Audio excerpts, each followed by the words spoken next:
Alright, we're working on a 2017 Nissan Rogue here. Has the 2.5 liter engine, and this is an all-wheel drive, and we're going to be replacing the engine. I will show you why here shortly. The first thing that I want to do is we're going to go ahead and get the vehicle lifted up, probably start popping the tires off, get some jack stands, get it up high enough where we can get under here and start doing some things.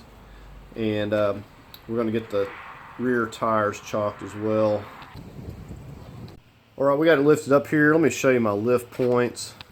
Alright, so just got a hold of both sides. I put a jack stand back here, and we'll leave the jacks for now. I've just got one on the other side, done the same thing.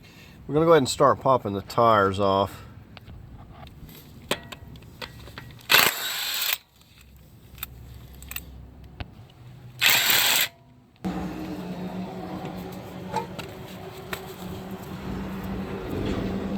So we're going to start removing these fender liners. The one on the other side is missing. We got a bunch of these little torques here. Just going to get these all out.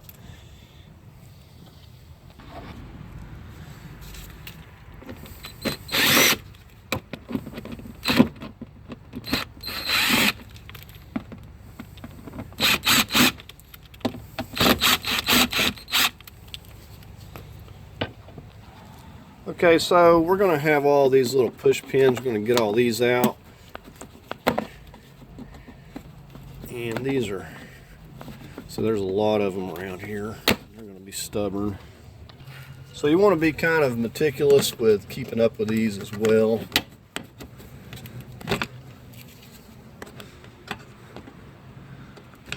But I'm just going to keep at it.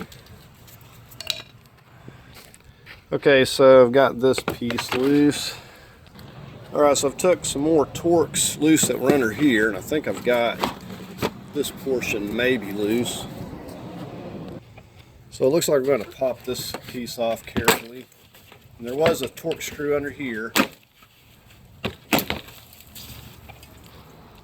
So if you can see with that trim piece off, then you got to pop these out. And I'm putting all these in like a Ziploc bags. I don't want to lose them. Just going to need to put this back. So that's what those look like. Okay, so we got that side. So you kind of have to push this over to get those loose. Now we got a couple more of these buttons we need to get out over here. Okay, after popping those clips, I think we finally got it loose. Now this is going to give me access to the front bumper up here. Now it looks like it probably could have left that and simply got this bolt right here, this 10mm Phillips, but it's out of here now. So the one on the other side is already missing, and I just don't want any hidden bolts, so now we've got them both off. But I will say, if you have just that one flap, you can get access down here. And all we got to do is just start kind of popping this loose. Just make sure to put your bolt back, or that'll come up missing. So over here I'm just working on getting these Torx out, and we'll just pop this piece of trim off the fender well. So that if I don't remove that piece, it's just going to be in the way, tearing it up. Now I just want to point out, whatever was under the bottom of this bumper securing it has long since been removed, so there's nothing holding it on the bottom. Now you may have something under yours, some bolts or something. Alright, so we're going to pop these 4 clips, I believe we have here. Okay, these, this part right here has this weird locking tab, and you have to push like this over and then push this little top part down, if that makes sense. So you just need a flat screwdriver so it kind of clips here and then here, so you have to push both of those with a flat screwdriver to get it to come out. Just a weird little tab there. Okay, and with that we're ready to go ahead and lift this off of here. And I don't have any fog lights or anything to worry about. Okay, now I can get this bird nest out. I'm going to get the headlight out next. I'll show you the bolts. So we got 1, 2, One hidden right under here. You got to use an extension. And then we got one more here, and we got this clip. We'll save that for last.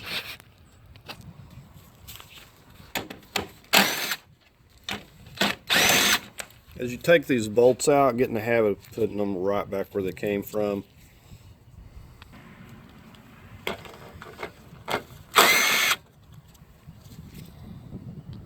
Alright, so we got our long extension. We'll get this one. And we'll get a magnet to get that.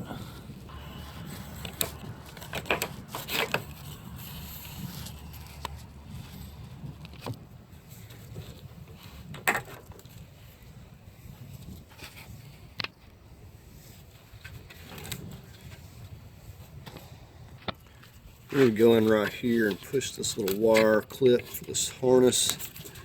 These can be very difficult to just try to pull through, and they'll break.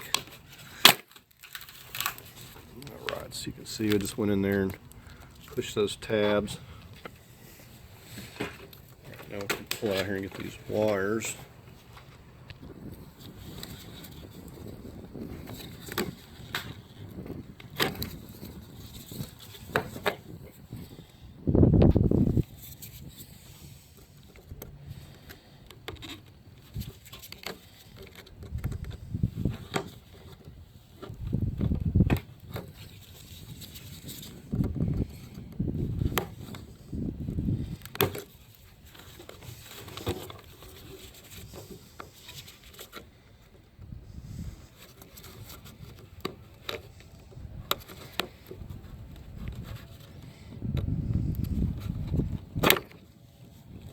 Alright, so got to push down pretty good right there.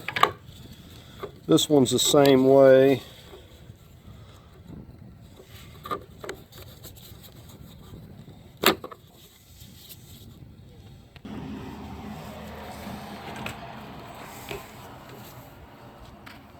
Now what we're going to do is take the time to tape the ends of these wires up, label them, and also the clips, label where clips go and everything. Okay, I've been taking the time to label each and everything where everything clips and all of the connectors, and what we're going to do is just take the wire that are running across this way and fold them back over here to the driver's side. You see I've labeled everything so I know where everything's going to clip back to. And even up here we've got a 10 millimeter over this. We need to take this off, and our horns, label those, just squeeze, lift up, and we'll just we know where everything's going to go. We got everything marked. We'll be able to put everything back where it was.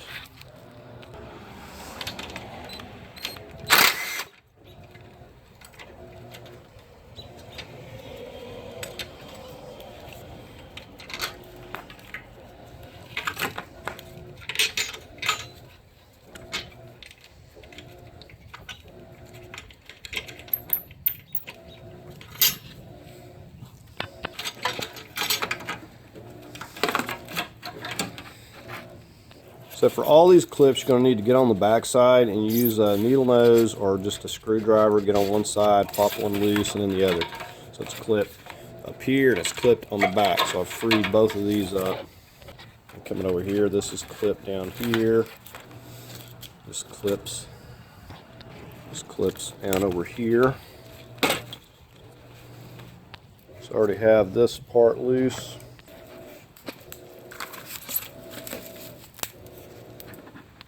So the same thing over here, I've just labeled where everything clips back to. It's our washer tank.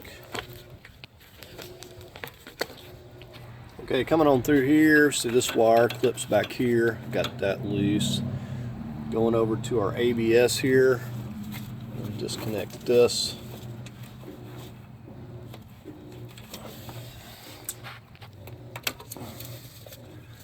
Alright, so we got that loose. This is going to have to be popped up. Alright, so we got that loose. Alright, now we can feed that back through. This box is clipped down here. You have to just push that tab and lift that up.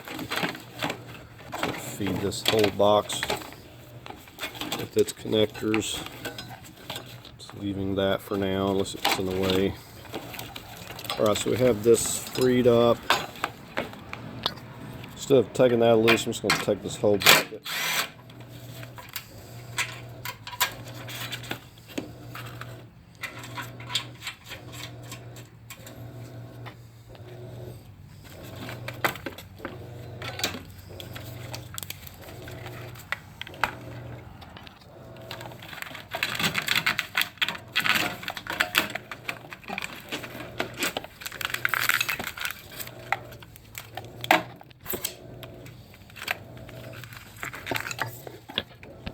These horns just have a tab right here, you squeeze it. Maybe on the back side though.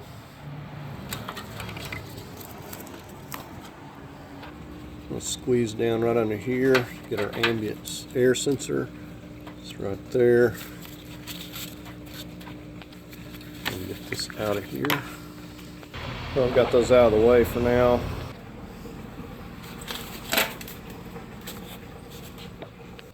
Alright, the next piece I want to remove is this brace here, and we've got a 13 millimeter.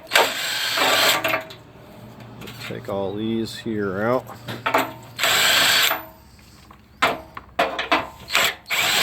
Got 3 of them on each side. So let's get on the other side here.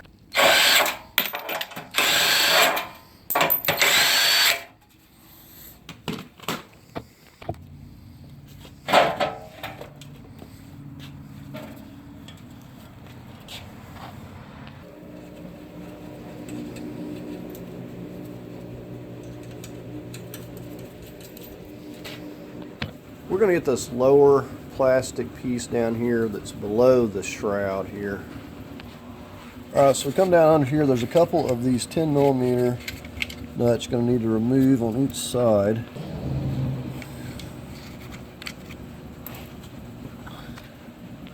Okay, on top of those you're going to have 4 of these push tabs going through the same direction there.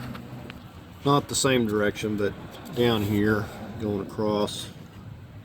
See where I popped the other ones out there.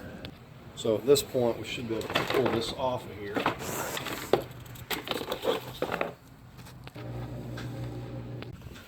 Okay, with that one out of the way, should be a couple more of these push tabs. Okay, these should be connected here and then up here at the tops. So that one's like broken off there.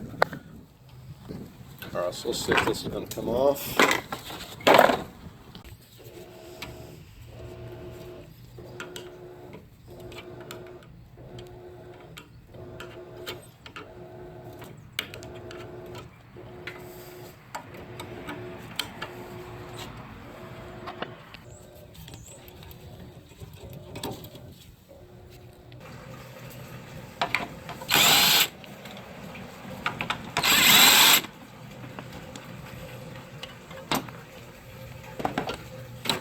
These are 13s. Okay, and this piece is going to have some 10 millimeters on each end.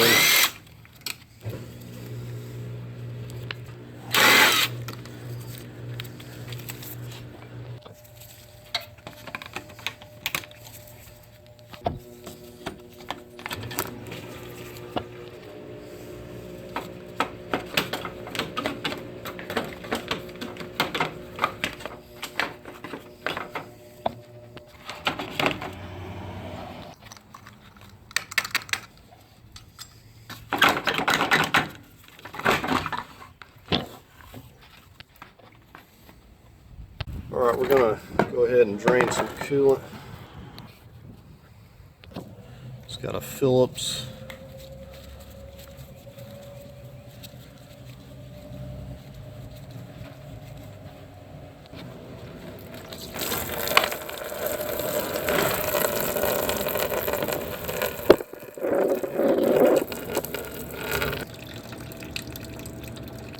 We got some Phillips or 10 millimeters. We're going to get this condenser.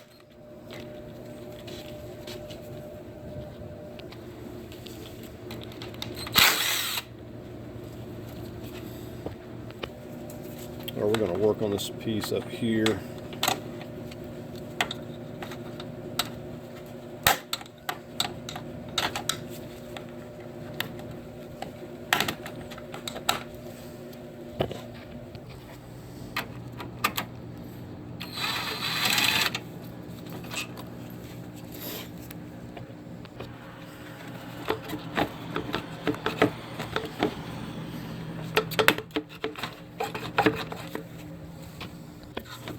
You should just have to squeeze on those. It should pop up.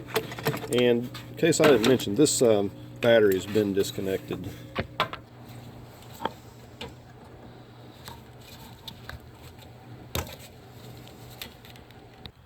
Alright, I want to disconnect this hood latch. I'm going to take these 13 millimeters out so I can flip it over and get the cable here on the back side.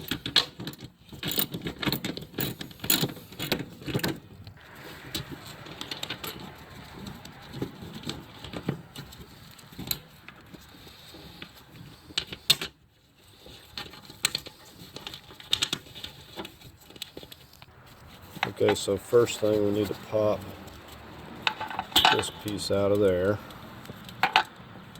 And if you can see right in there, we got to get that unhooked, so we're just going to push it up. And just like that, so when we put it back, we'll go back in, slip our little cable back around, probably make a little loop, just like that. So, pretty easy. So I'm not breaking this clip. I think I'm going to just remove it here. And we'll leave the cable here. Right on now.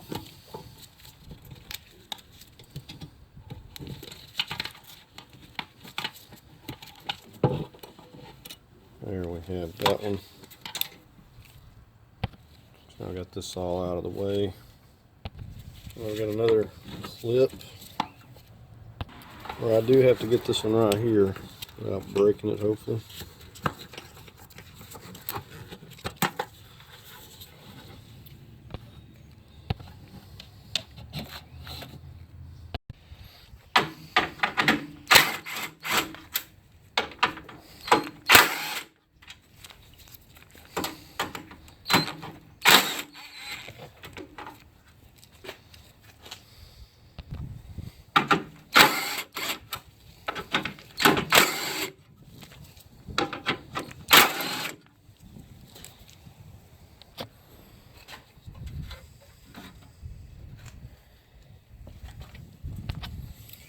Start working on the clips on the radiator fan here. Wire clips, I should say.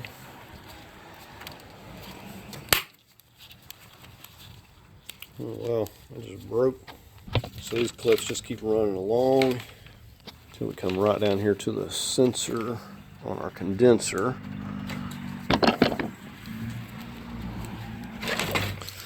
Well, that's stuck. Fine, oftentimes you have to use a screwdriver or a pick tool.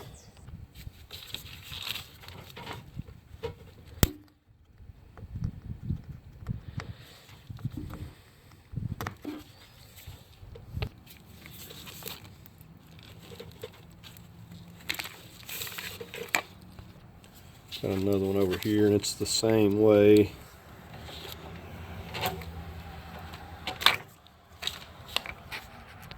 So we should have all the wires loose. Or we're going to get these coolant hoses. I find that using heat, sometimes WD-40 under there helps out a lot.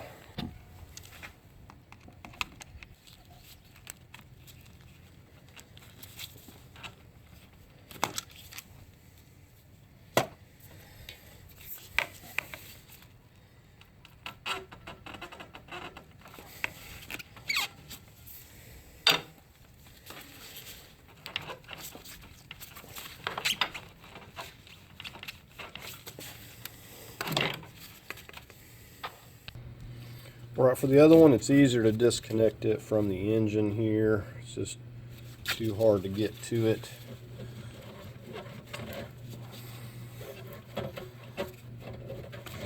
Said I've used heat on that as well.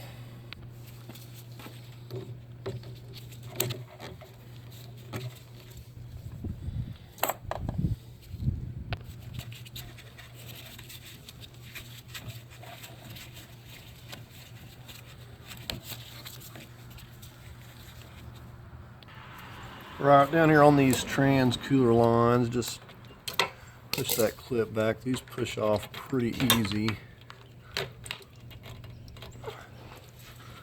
Now this hose is going to want to drip.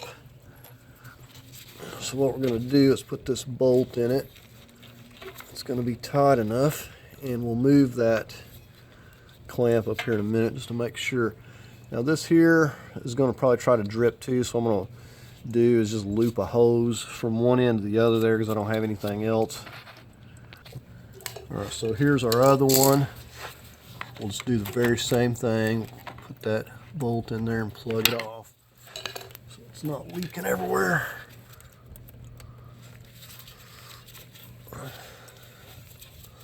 Can't hardly get my hand in here.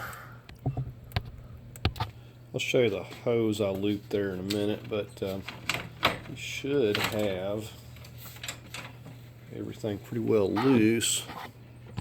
Now the condenser had the 10 millimeters up top. It just has some clips that sets down in there on the bottom on each side.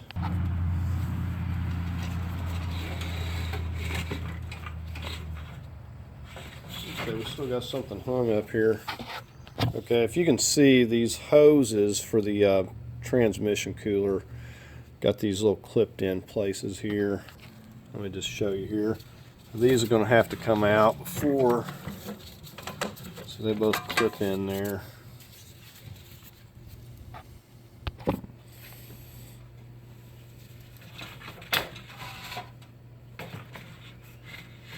Alright, we got another hose.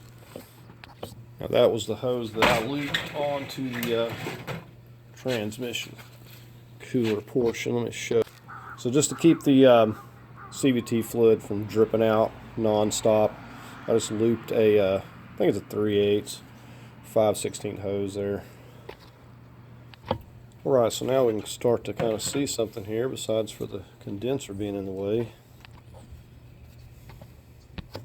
But we can definitely get to everything a lot easier. It's going to make things so much quicker. Okay, the next piece we're going to get on here is this little brace that the radiator sets on. Now these here are 17s.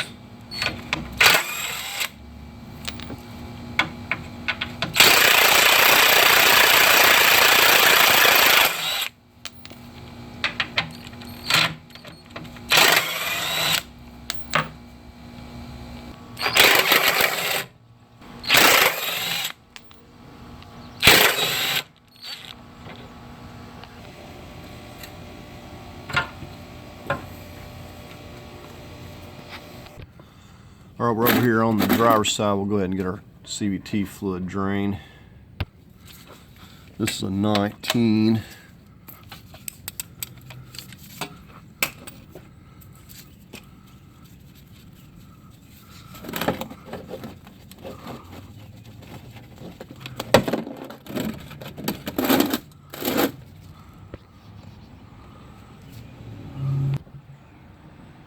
So if we look here, we've drained out exactly about 5 quarts, so that's what we'll need to put back.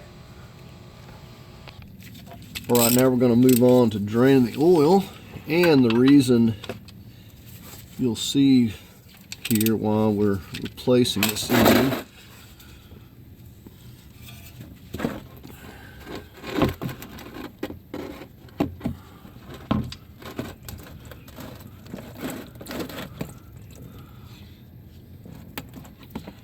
so you can see all the coolant, water in there.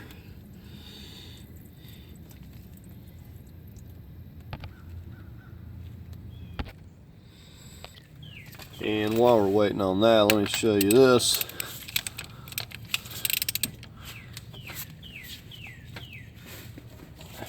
putting everything I got. This thing does not move.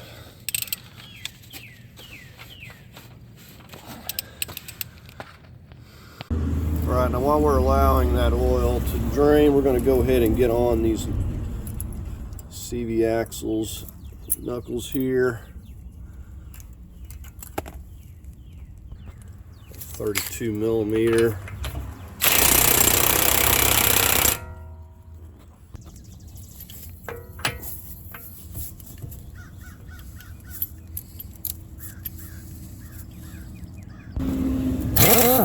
Right, that's what I thought.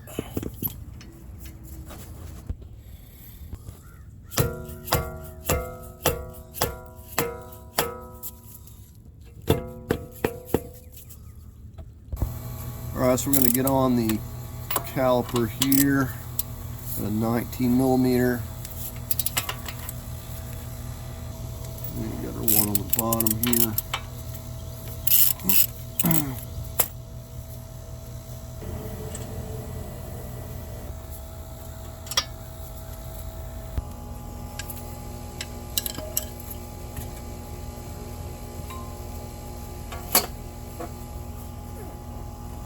Alright, we just got that strapped up there. I'll pop our ABS.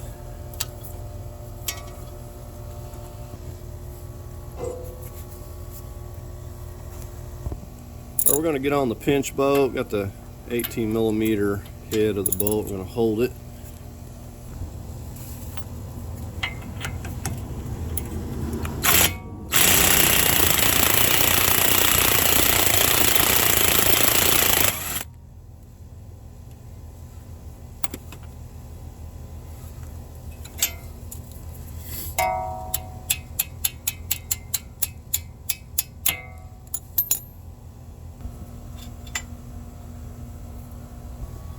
Now you want to spray that ball joint, but I'm going to take my cheater pipe, start hitting it right here, right there on that control arm.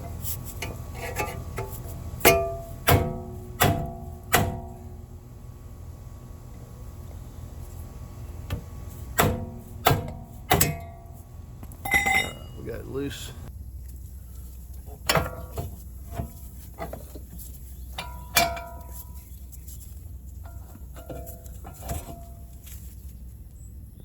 We're just going to go through here with an ordinary 3 foot crowbar.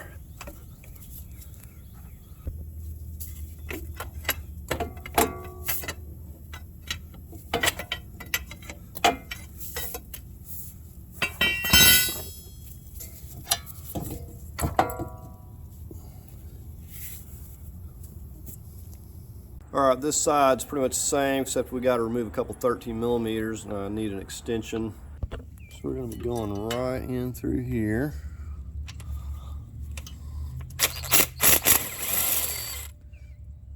It's got the topping.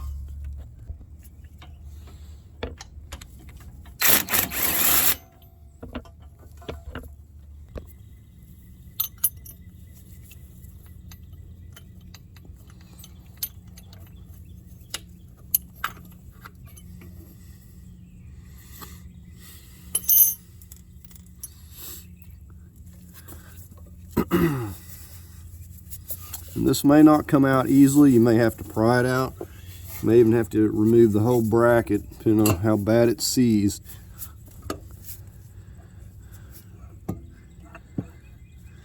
This bearing here is what seizes into that bracket.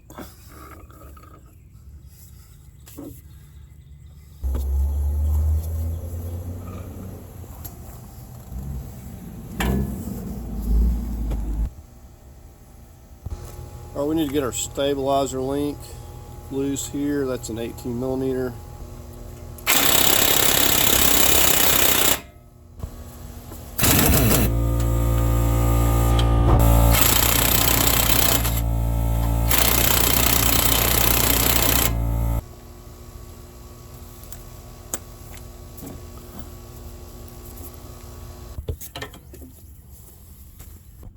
We're going to get on the tie rod. We got a 14.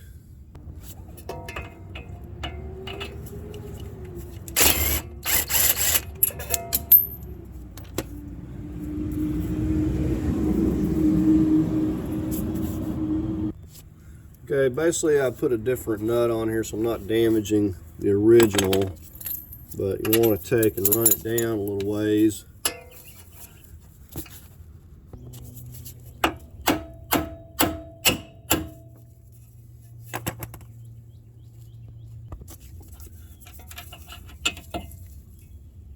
Alright, next thing I want to do is come in here under the brake pedal, and we're going to start disconnecting the steering column from the rack. So you kind of have to get a flat screwdriver and turn and simultaneously twist this to get it to pop up here. Otherwise they just want to spin. Trying to get it with my hand. So there's all it is. So we got another one right up here. Just pop loose.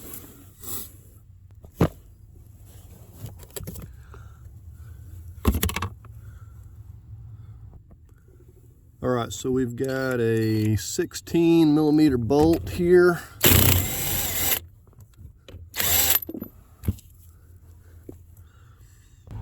Now, because this is telescopic, what we want to do is just start lifting up.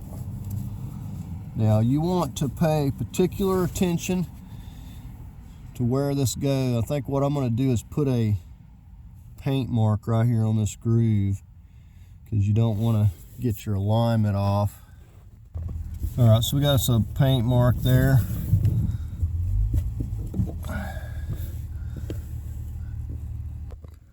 Right, so there we have that all loose. Okay, next thing up, we're gonna get under here and work on this center mount. These are gonna be 18s.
All right, this exhaust, we need to get this loose, 13mm.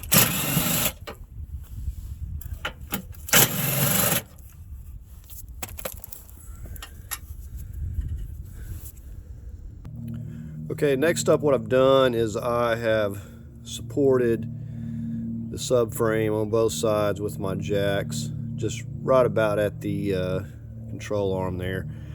Now I don't know if this is going to be centered here, by no means, but it'll kind of help keep it from falling here. So we got an 18mm. I know I've got I think a wire back there on the rack and pinion there, but we'll get that in a moment. I'm going to go ahead and get these bolts out. Should have it supported good enough.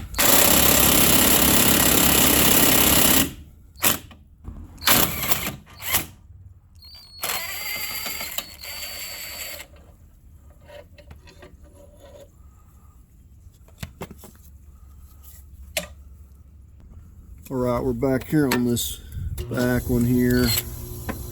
Got a couple shorter ones that are going to be on this bracket. We got our long one right here.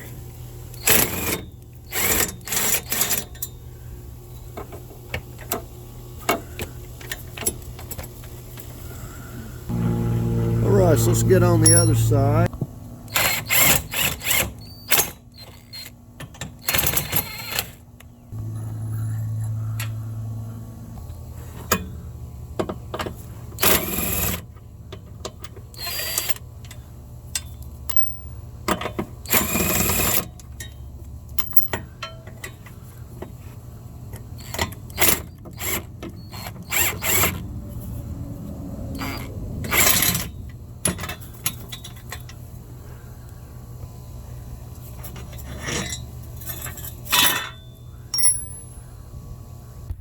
All right, it looks like what we have is a wire going down here, hooking to the transmission, like our speed sensors and stuff, I believe. We're going to disconnect these.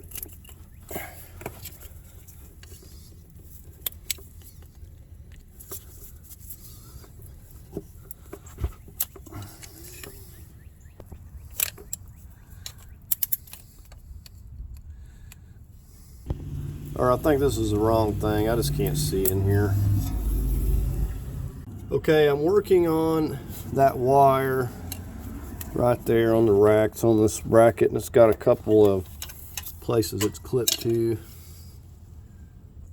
So then once you get that, you can come up here and push on this clip, and you get that O2 sensor loose. That's the only thing I see right now. So we're gonna go ahead and start lowering it. And we'll just start going from side to side until we get it lowered here, and it may try to hang up on us. Now, if I remember right, I think the steering column piece over on this side likes to hang up. All right, well, it looks like we're pretty well all loose. You can see that piece coming down there.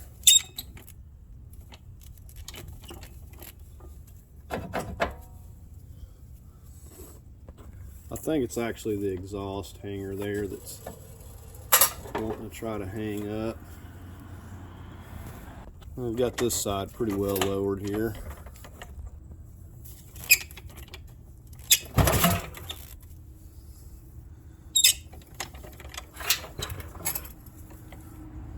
Right, it doesn't look like we forgot to unhook anything. All right, I want to just try to get the glass out from under here. We'll drag this thing out.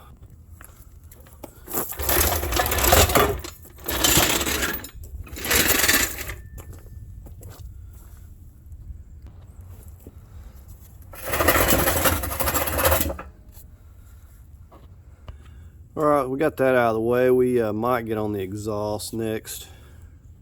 All right, so we're up here at the engine, going to get on this exhaust. These are 16s. I can't stress this enough. You want to spray these ahead of time. These I sprayed yesterday, so they've been soaking for like 24 hours.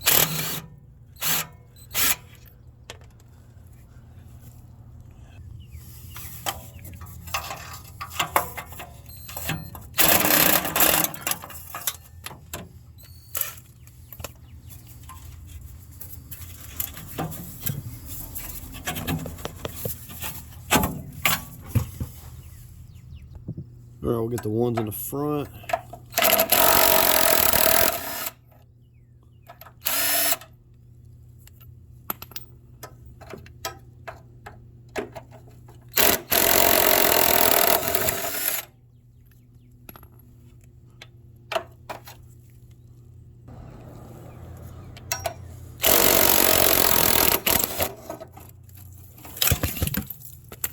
Well, I wasn't expecting that.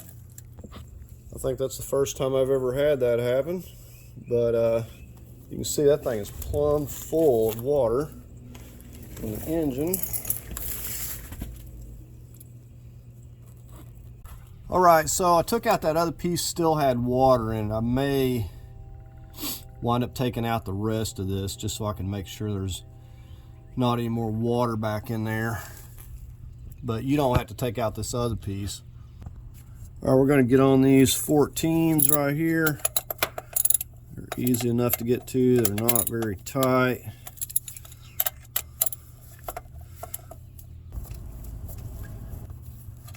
Probably going to have to get a jack stand to support this or something. For what it's worth, I'm going to put a mark so I know I'm putting this back the same. Got my jack stand position.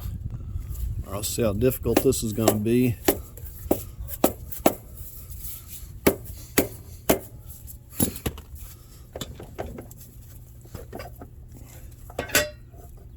All right, we'll just shove it over here kind of out of the way. There's a closer look at that, so pretty simple. I'm just getting on this tensioner here. I got a 17 millimeter. I've just doubled it up with another wrench. It's actually got a hole. You can stick a little screwdriver through there too to hold it. So you can get a look at it where I'm at there. And this just slips right on that. Takes some doing to move this thing.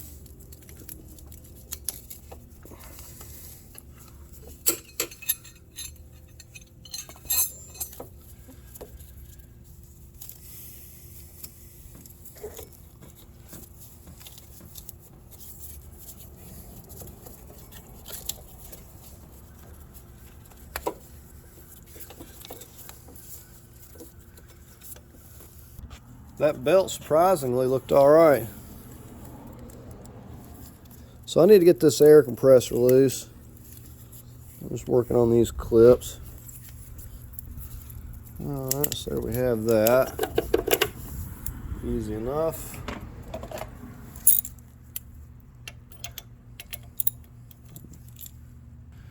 Okay, we got some 12 millimeter bolts. I'm going to loosen these top ones up here.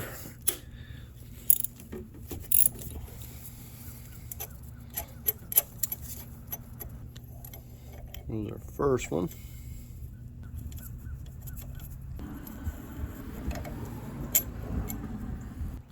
All right, we just got a couple more down here.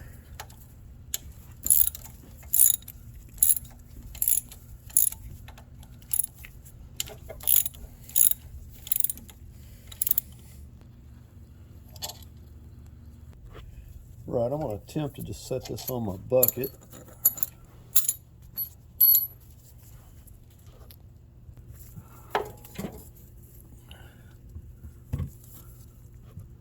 Alright, so we got that sitting there out of the way. I think we're going to focus our attention over here, just getting this battery and some stuff out. Alright, we're going to work on removing these right here. Yeah, it'll probably just be as well. We'll take the wires loose. So you're going to push right here, and then you'll lift up.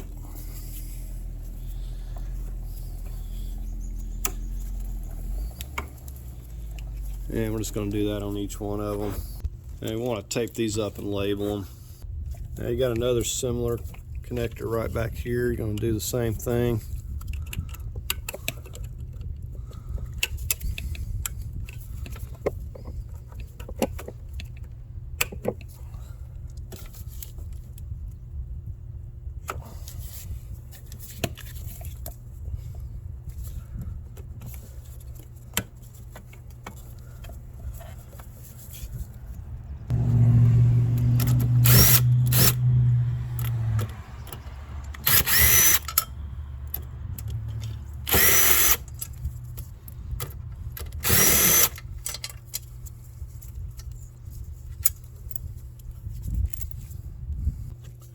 Still got a wire clip to this down over there where we can't really get to it, so we'll go ahead and take these out. Otherwise we could just lift the whole thing.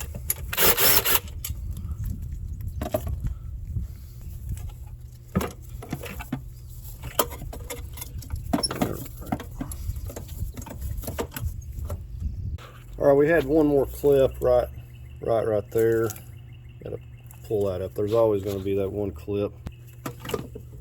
I can lift this whole piece out of the way, actually see something. So it just comes out of there with all that. Let's see if we can't get these wire clips here.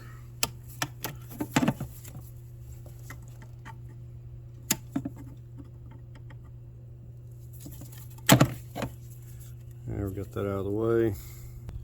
Just unclipping this harness right here. These got to slide up and off of here. They got some tabs, and you got to push it in to be able to push this plastic piece up. Those things really like to hold on.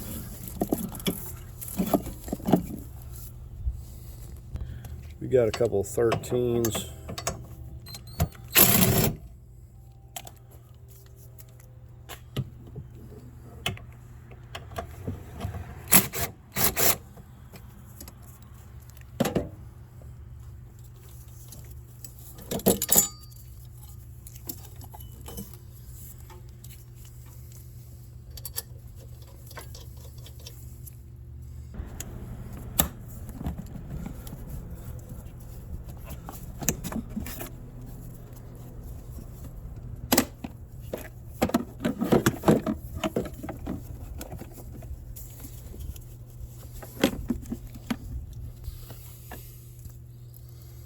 That hasn't been changed in a while.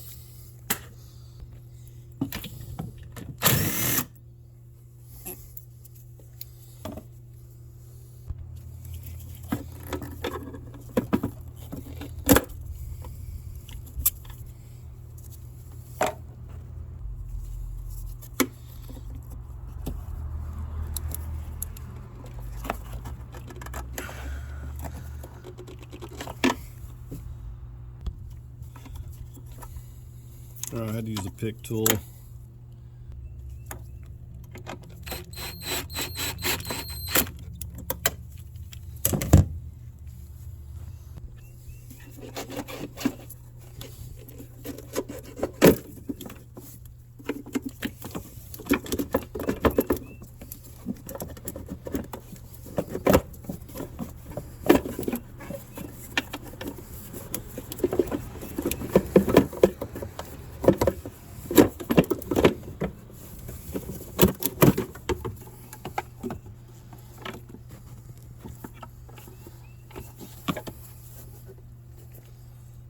I'm going to work on disconnecting some of these. This is going to take care of this wire if I can get these two out. This brown and gray one.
Alright, we need to work on disconnecting this wire that is running over here into this box.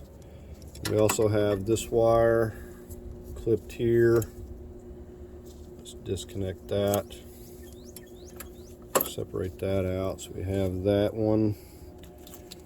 And we have to use these tabs to get in this box here. And we also have some tabs here. You got to pull these outwards.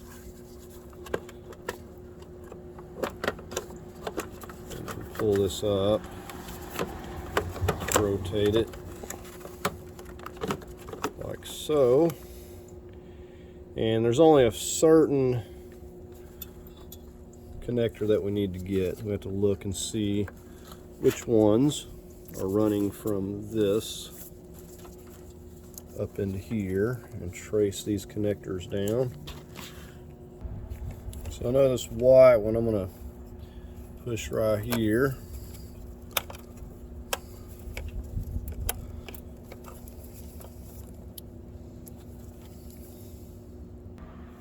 Trying to get a better angle here. This one, I'm going to push that. Alright, so we've got those two right there, no big deal. So up here, what I can tell, this one,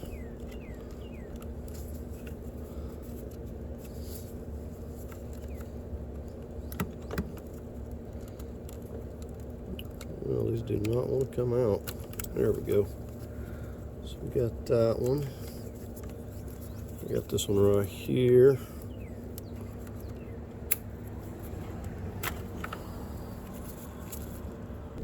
Now I got one more right down here at the bottom, if you can see this.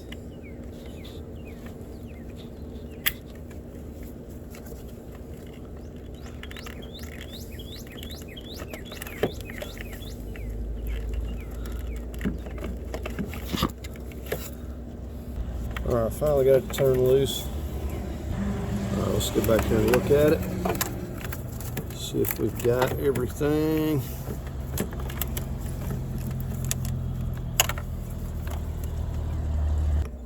All right, now in order to get this wire out, we got to push on these tabs here.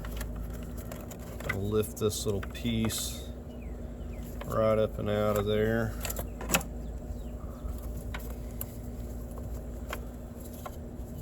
Now we should be able to just pull this right back over here.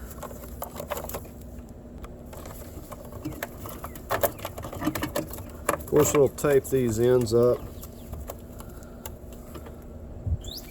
So we have those, and we just have one last clip down here.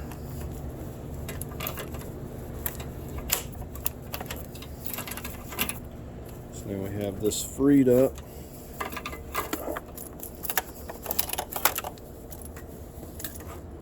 Now we still have part of this wire that's running down. It's running down over here, but we'll deal with that in a minute. Now where it's running to, it's down underneath into this box. And you just push these tabs and lift this up off of that bracket there. We'll probably just leave that completely on there.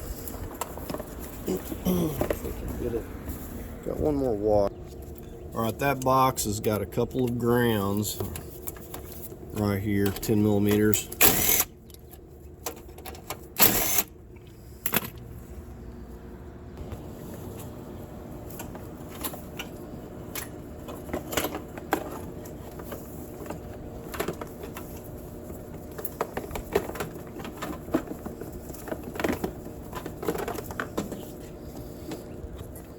Alright, we should have everything loose from the frame.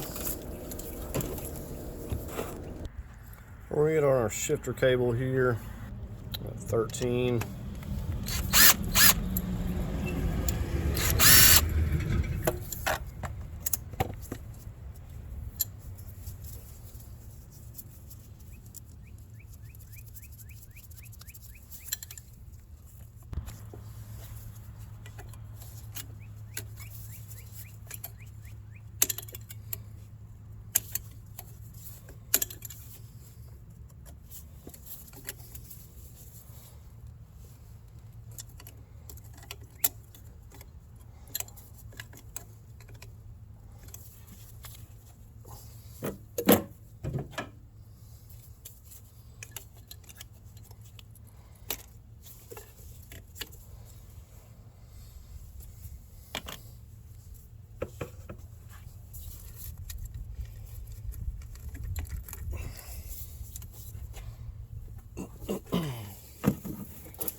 Alright, we'll get that freed up. I like to tuck that back out of the way so it doesn't get hung up. Working on these heater hoses. I broke this one here, but they're easy enough to disconnect right here. Get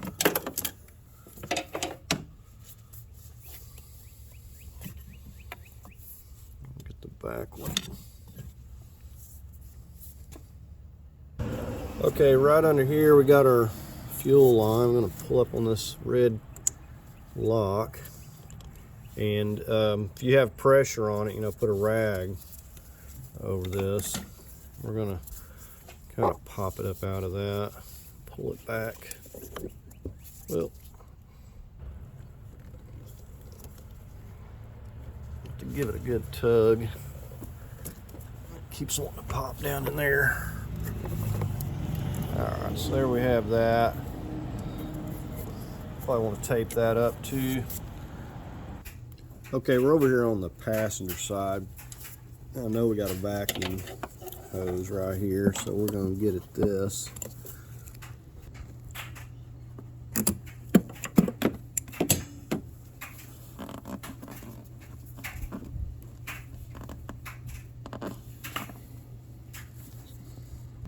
Alright, so I know there's probably going to be some other things, but I've got everything that I can think of right at the moment. Looks like I may have a ground down here. But I'm going to figure out how to get hooked up to it with the lift. I think I'm going to try to get it out of here. Right down here, there's a ground going to the alternator. You can see it right here. I'm on 10 millimeter.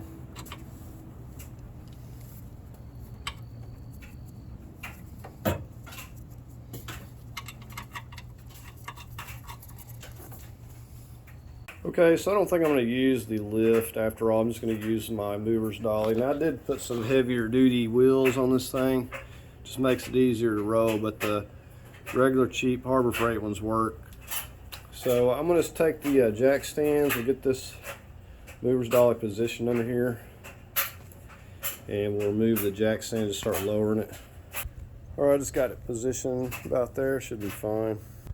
So we're just going to start slowly lowering it on each side. Move to the other side. And I'll keep an eye on my AC compressor. And I did zip tie the drive shaft.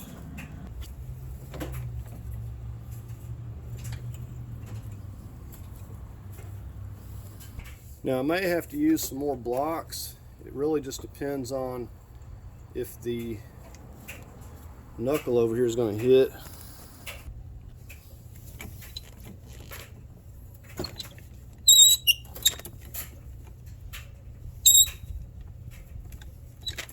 Alright, so we got the weight on the mover's dolly. So we had enough clearance here with the knuckle with inches to spare. You can see that this has a lot of slack. So this is just kind of pushed up here. I did take this 10 millimeter loose right there. All right, we got 4 of these 16 millimeters here.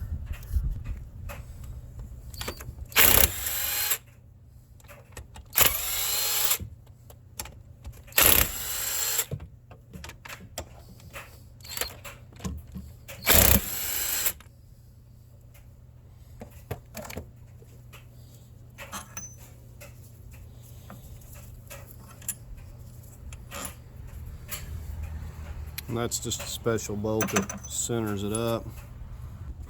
Or on the passenger side, these are going to be 7 or 16s as well.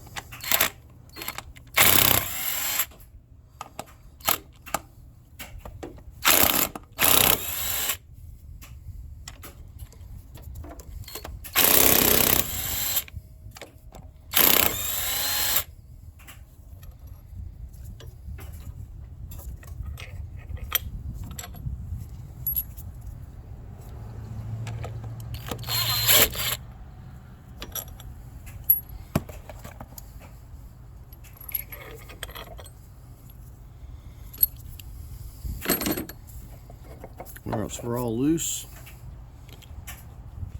Alright, for the torsion mount, I'm just going to take it loose right here. Looks like this is a different size. 18 millimeter.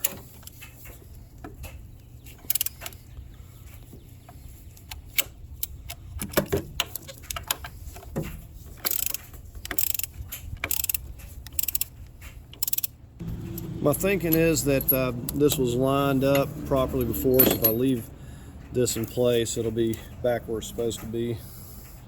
Alright, we're going to go ahead and start lifting the vehicle back up now, and we'll just carefully keep an eye on it. I'm all but certain there's probably something in the back there at the firewall that I forgot to disconnect that I couldn't see, but we'll find out.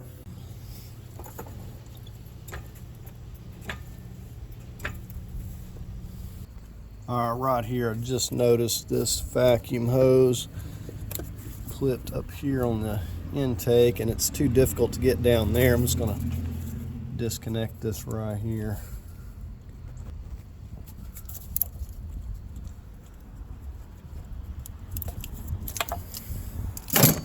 Alright, there we have that.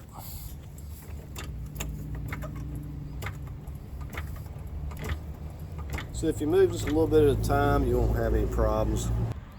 Right here, this mount is hanging up on this piece.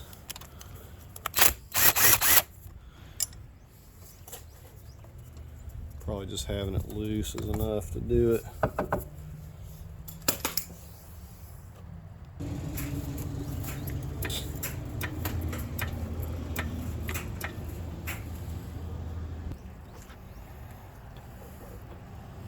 So we'll just come up here and keep a check. We want to make sure we look from the top and the bottom.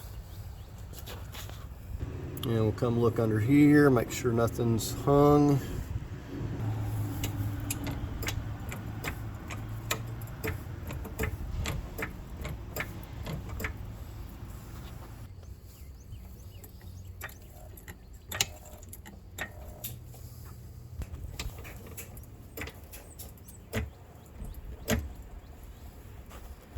All right, right here I missed one that was right in front of me. This is why you have to go slowly.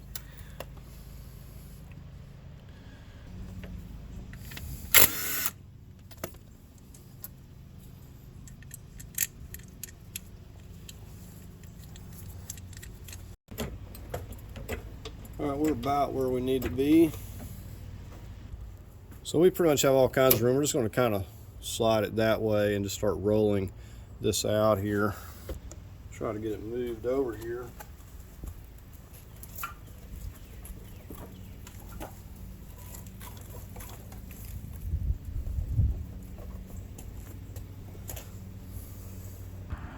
This transmission mount's kind of in my way over here.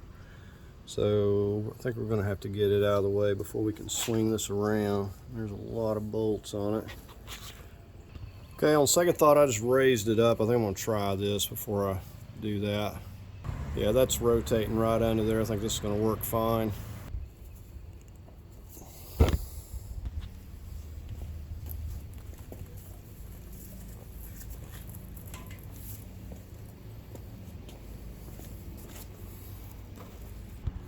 All right, we should be able to start pulling this.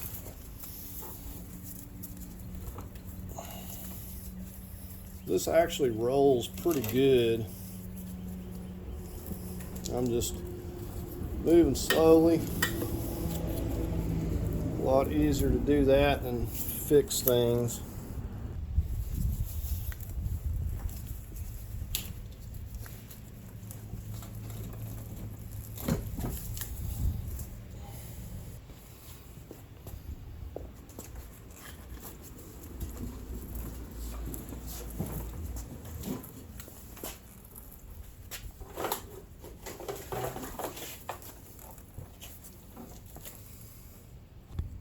This thing's actually quite massive altogether.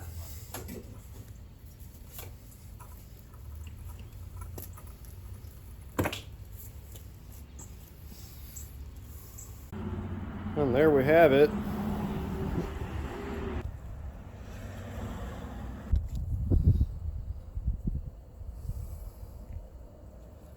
And you can see that the drive shaft there stayed out of the way. It's just fine. Alright, I'm just going through the tedious task of labeling each and every one of these hoses here, and we're going to be taking them loose. We need to get everything disconnected. We're going to have to swap over to the other engine. So these are all been stuck. Now, a heat gun helps out quite a bit.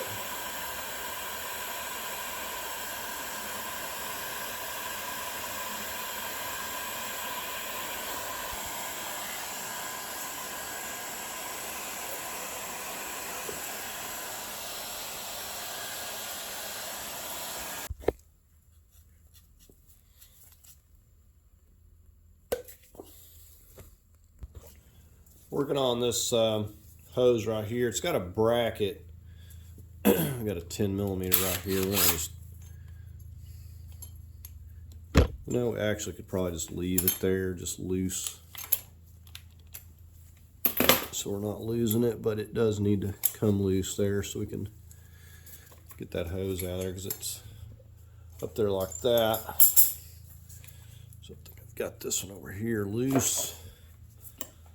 Get that out of the way. Now these hoses here, that last one we're running down to that oil cooler. I'm going to get this bracket here. It's got clips going to this big wire. It'll just be easier to remove.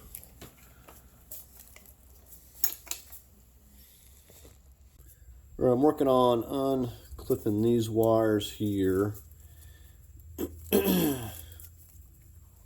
And we're going to get this, I believe this is a 13 right here.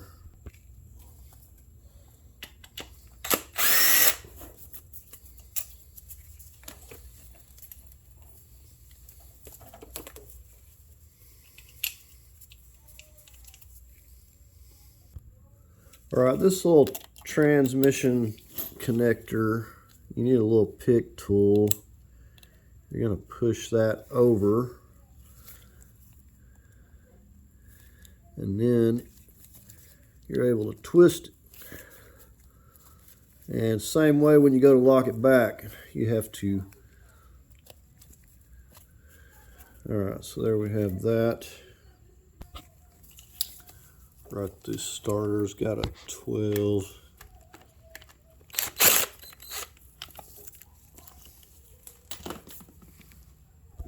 All right, now there's a 8mm 5/16 nut right here.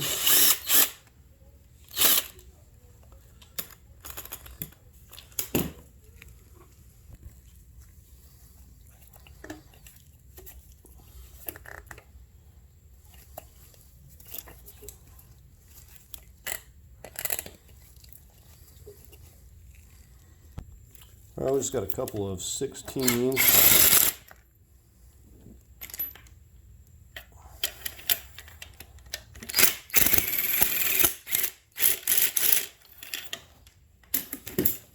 So a short one and a really, really long one.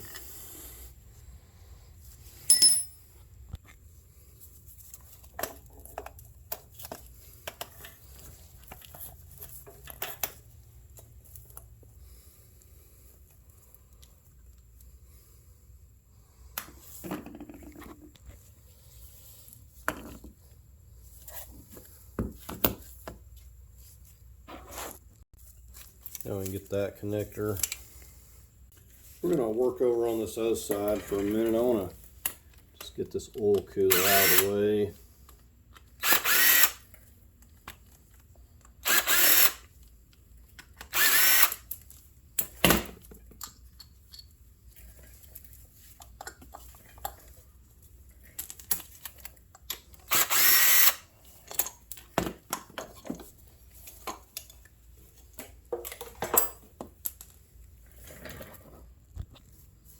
I'm just disconnecting this wire. Just got that one from there. And we're going to take this bracket off because it'll be easier. I'm trying to remove all these. Pull that, and we're just going to also just unbolt this knock sensor. It's got a 12mm. All right, coming around here is a 14. I'm just going to take that, get that bracket loose. Going to be transferring a lot of this stuff anyways. Doesn't make any sense to unclip some of these.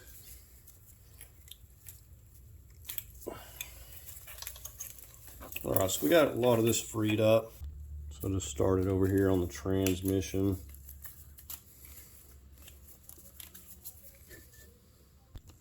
All right, so we got all that there free. So we got a 16.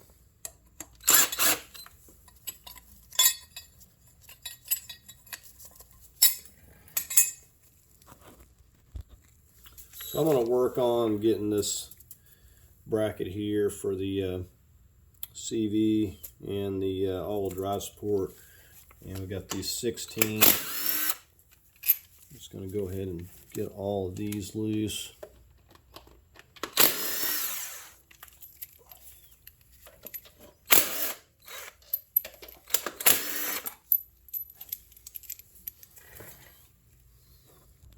Down here at the bottom we got an 18.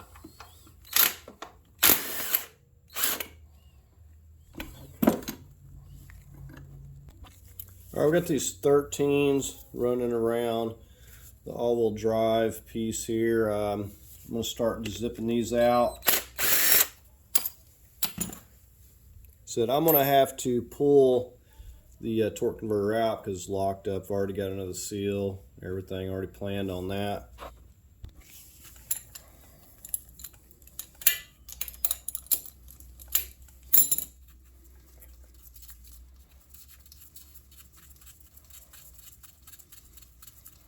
You want to take the time to label where these things go. A lot of times there'll be different links. Alright, see on the bottom we've got 3 more of these.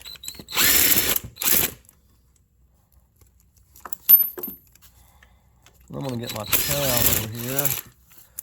I'm sure it's going to try to make a mess.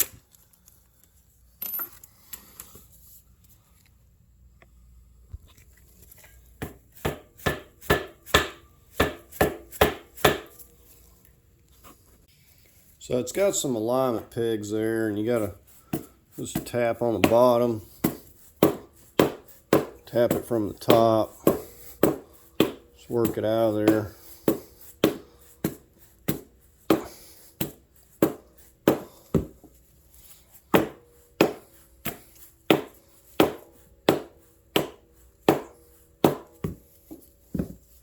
Almost got it. Alright, let's take a look at it here. So it just slides in there just like, you know, CV axle or anything else was, except it's bolted in. It's got its own seal going around here. Wasn't leaking before, so I'm sure it's fine.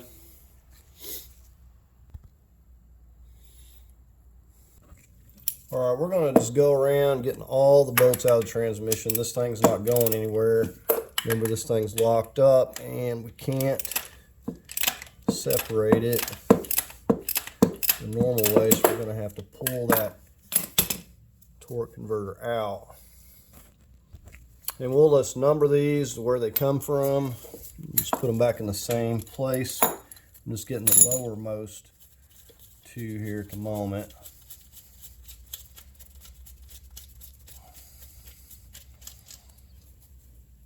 16 millimeters.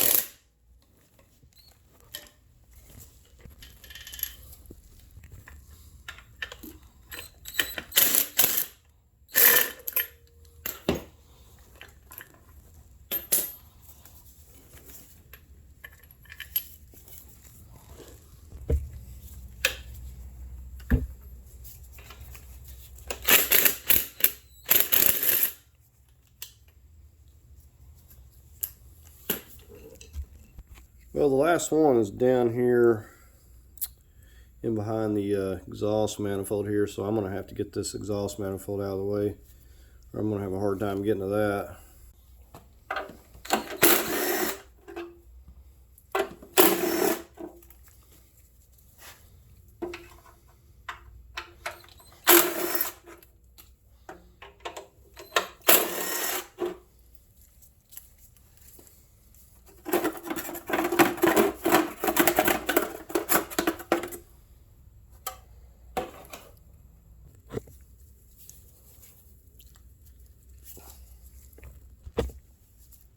Sometimes you just got to use pick tools on these. Alright, we got to get the alternator before we can get the manifold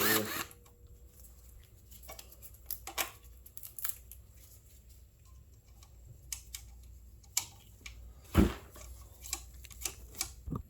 Getting the connector on the alternator again, having to use the pick tool to pull under here and get it.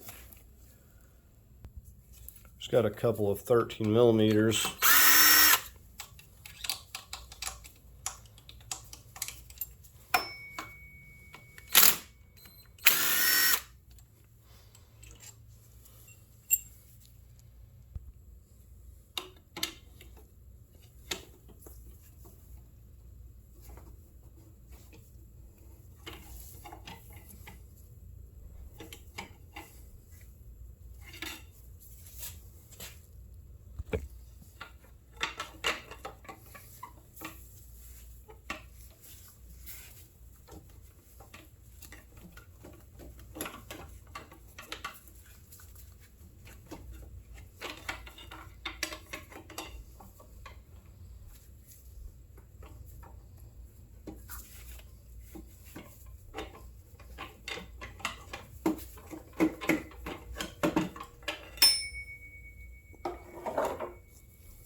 14.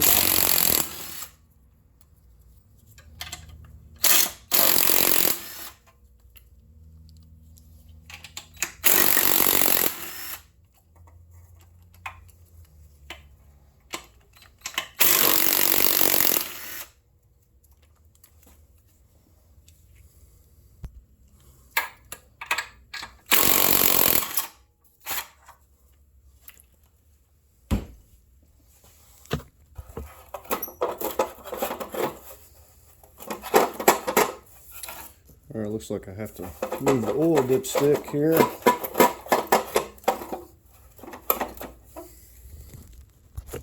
I just loosened that bolt up. I really like how Nissan is made. Not one of these studs spun out of here, not one of them broke. So they use really beefy studs too, even the locking nuts that go on there. Alright, I've just got the one bolt down here on the bottom, and we're going to try to slide it off over here onto this mover's dolly. Okay, I still don't have all these wires loose because when I go to separate this, the wire is going to hang up. So I need to remove a few more things. I'm going to get this pipe here out of the way, get this connector and see what else is connected to what, because it's going to be easier to take the transmission wires loose than the engine at this point. Had to spray a little lubricant on that, it's kind of stuck.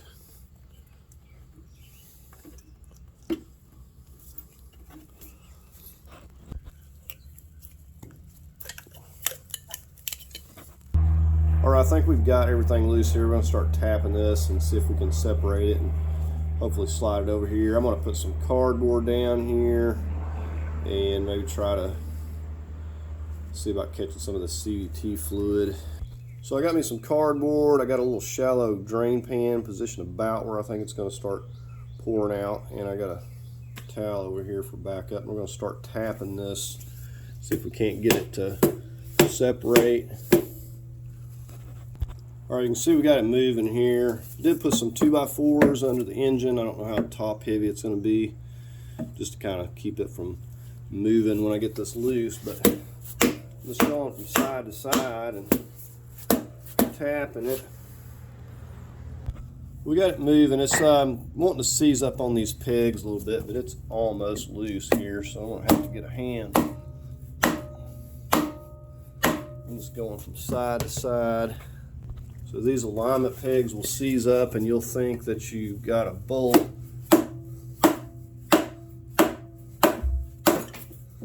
so we got it loose.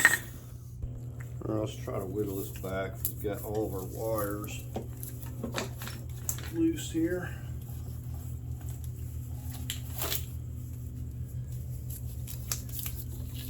Alright. Okay, very little fluid came out of there. Usually I have like a quart of fluid dumping out, so be prepared just in case. Okay, so let's take a look at this. And of course I'll show you where you normally would go in and get these when we put it back together, but you can see, you look back in here, it's very unlikely I'm going to be able to get to these without doing some disassembly, but I'm going to take a look at it and see what we got. But I'm just glad that this didn't make a mess. But you see, we just had to pull it out because there's no way to rotate it.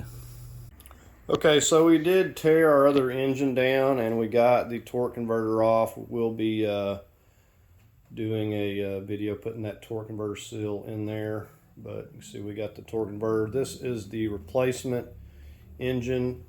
Now, depending on what condition the engine is when you get it, you know, depending on how much work you have to do. If you can see, this one has a lot of things on it.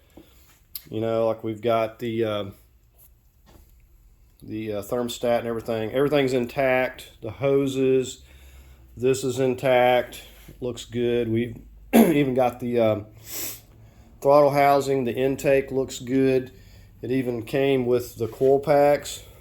You know, of course, you'll want to inspect your spark plugs and see how those look. We even got the bracket, the mounting bracket. So really, there's not a whole lot to do on here. I'm just going to kind of walk you around it here. Now, to avoid taking the intake off, we'll have to go in here and connect our fuel injectors. As you can see, and they go up under here. They clip to the back of this valve cover. We have a lot of components, so they always cut the harnesses. You don't get those, so we'll have to get our harness and basically just get it over here and connect that up. But you know, we'll it's pretty straightforward. We'll get the heat gun a hold of these, and these are very difficult to remove. All of these hoses here, we'll have to get the heat gun a hold of them.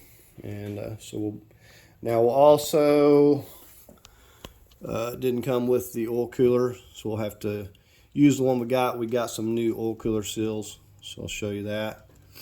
But yeah, everything looks good. I've just kind of been looking it over, and everything looks really good here. So not a lot to do other than just basically getting the wire harness on it.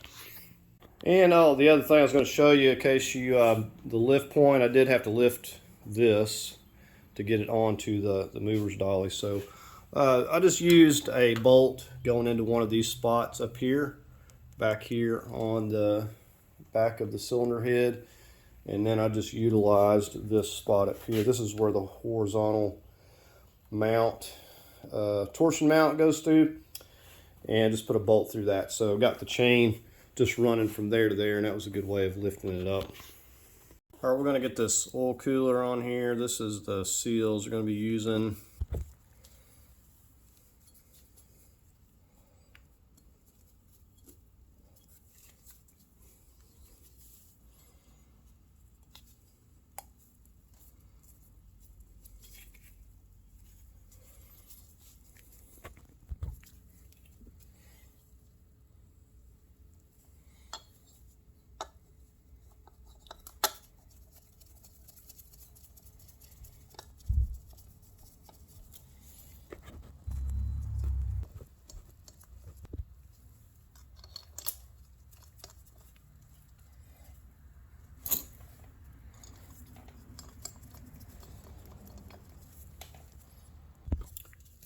Just going to torque these to 80 inch-pounds,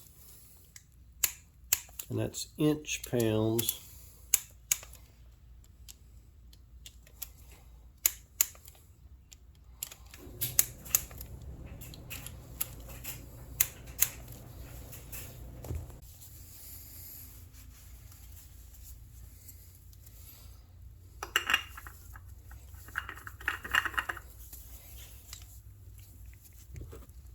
All right, we're going to get to work on getting our new torque converter seal in here. If we can find some sort of a part number. I'll just have to leave a link. It's a Timken, and I'm going to go ahead and get this one out. I'm going to be using just a seal puller. These things are really handy, pulling hoses off too. Now I also like to find something to protect the face as I'm digging this out, so I'm not messing up the face of this here. Alright, so let's see how difficult this wants to be.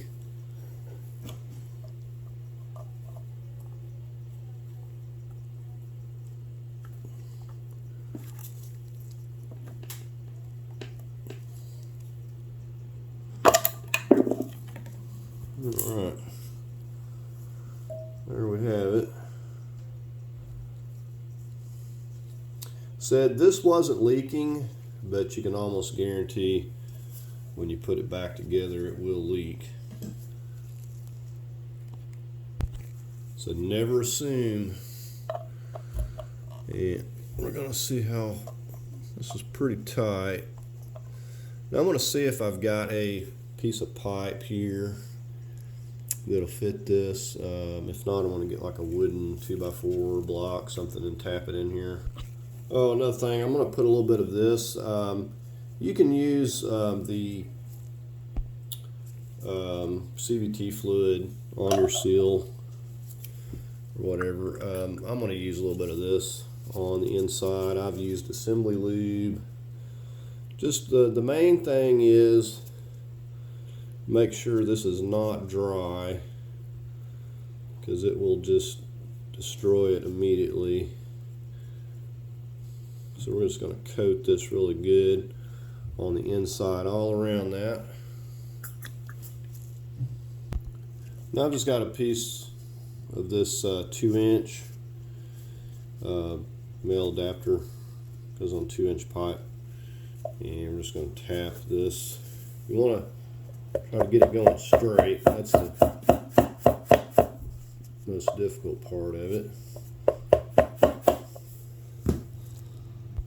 So this thing is really tight.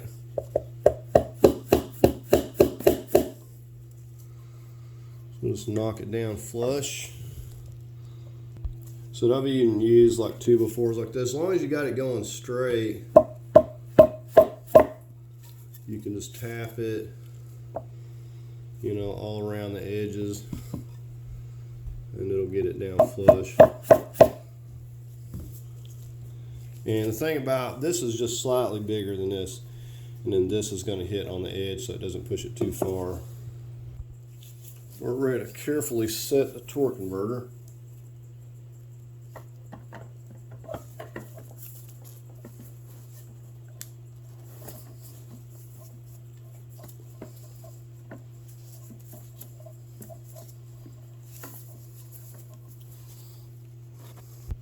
And we're just going to have to keep turning it till it seats all the way down. I believe that's about right. But we'll know when we go to mate it up. Honestly, can't remember how much the distance was from here to the face, but I think that's about right. From this to here is about 3/4. And we're going to turn that crank so one of those is down at the lower window there. And then we'll also make sure that our studs are lining up, because it has to go right into those.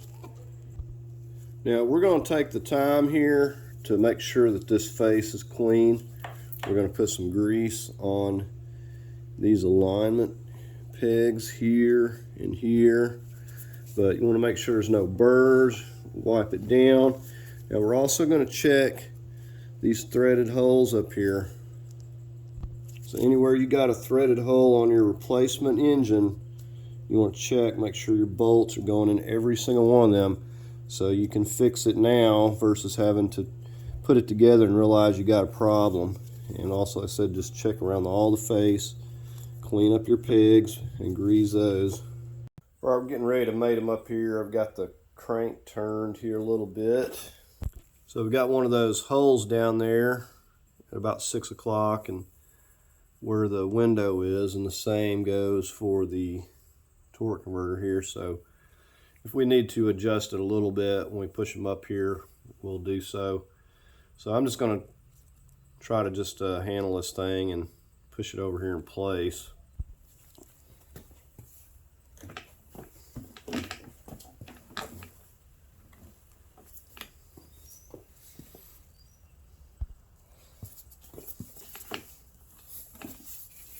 Sometimes they roll a little bit too good.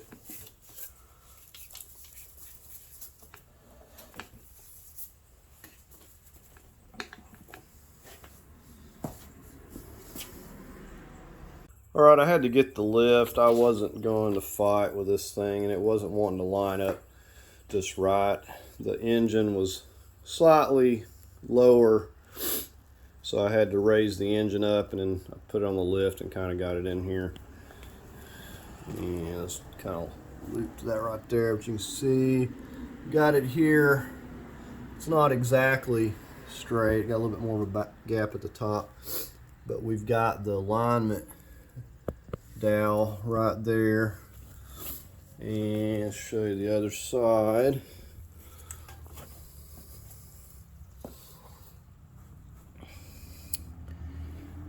So right up here, you can see,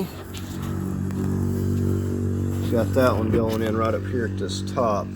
So I said it's not perfect, but it's close enough where I can get a couple threads started on these bolts here. Oh yeah, let me point this out. So if you look right in here, you can see that. You want to watch and make sure that that's lined up with its hole. It's lined up here, then the other ones are going to be lined up. Now we're also only going to thread these by hand until we get our alignment dowels on each side. You can see that alignment peg right there. It's kind of lifting up on this, working it into position, not using a ratchet. We'll go back to the other side. You can see that alignment peg down there at number 9. So we want to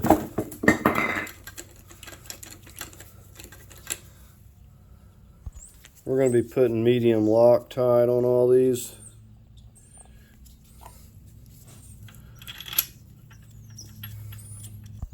Now if you can't get these to easily thread in here by hand, then there's a problem. You need to readjust it or check and make sure it's even or flat.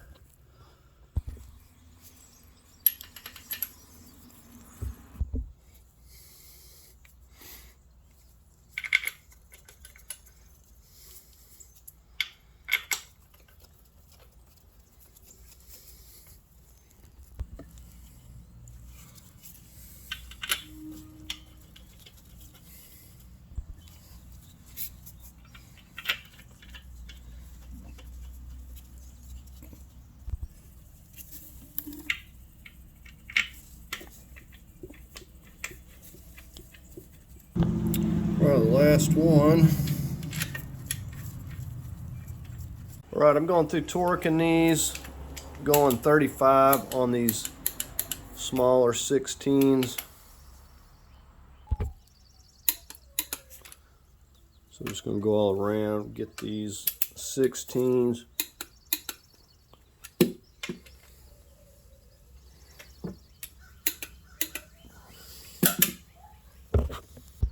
I'm going 45 on the bigger 18 millimeter.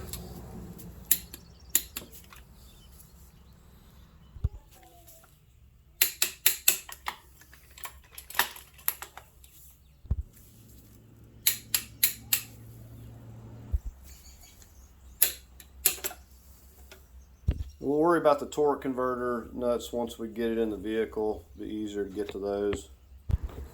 Right, so I'm going to put some of this dielectric grease. We're going to get this all-wheel drive back on here. I'm just going to put this all around this O-ring here. Also got some grease around that peg so we're not fighting if we ever have to remove it again. Alright, so we're just going to set it on here. No big deal.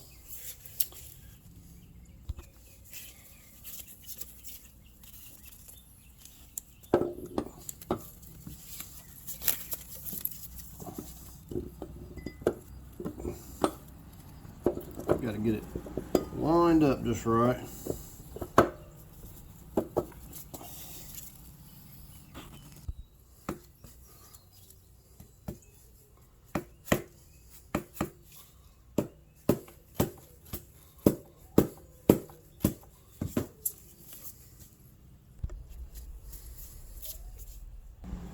All these are the same length, so it doesn't matter which order.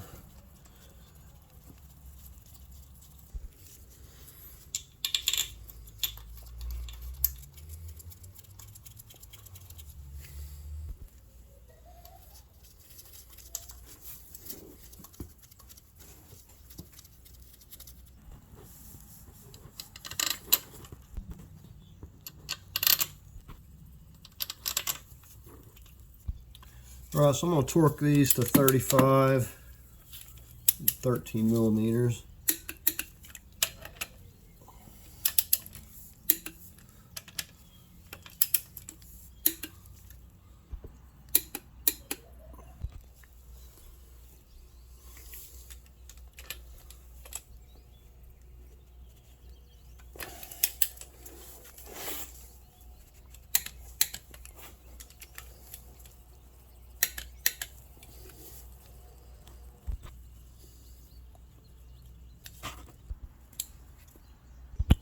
Accidentally put the wrong one. It's this one.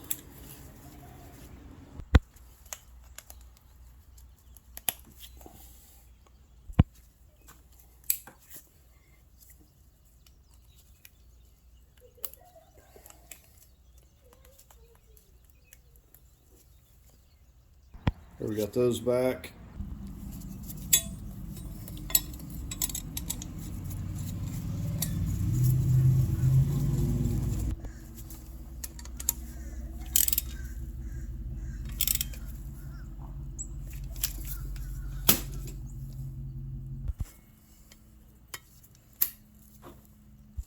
And this goes down to the O2.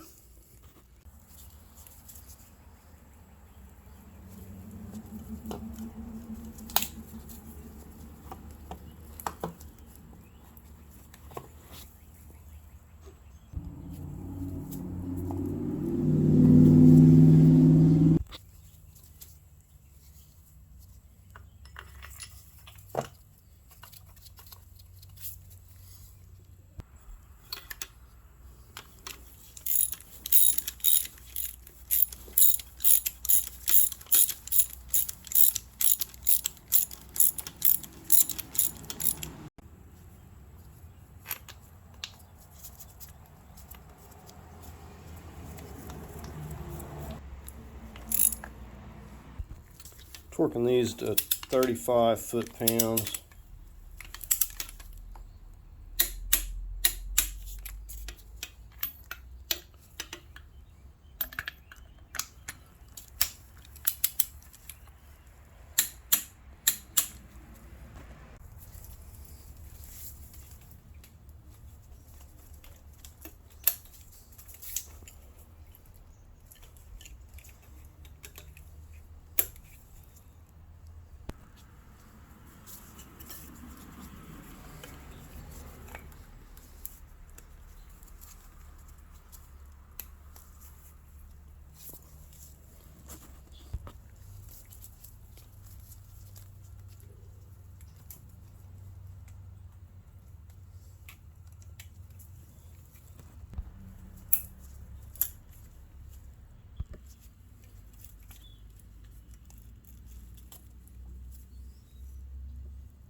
You'll know when you get it locked, you won't be able to turn it back again.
Alright, so I think I've done about what I can do here. I'm leaving the exhaust manifold and the alternator has to stay off. So we're going to go ahead and just wheel it in here as it is.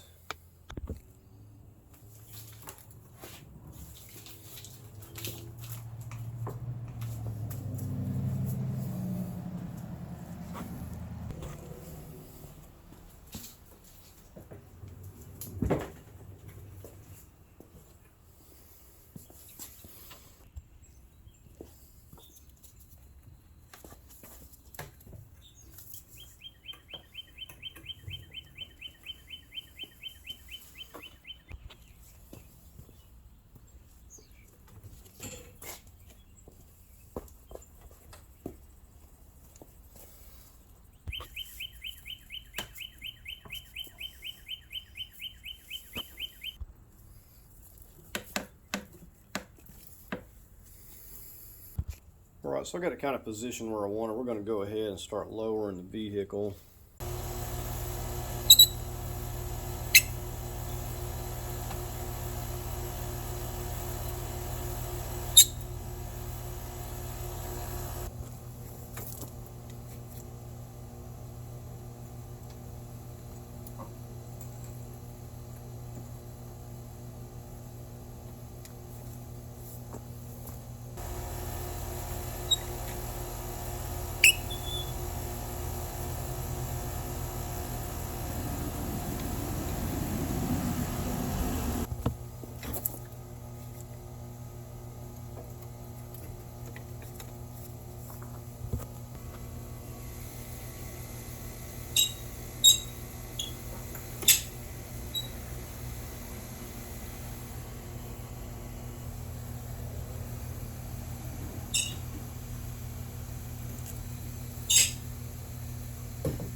We're just almost there. Alright, we pretty well got it lowered down. These are lining up really good right here.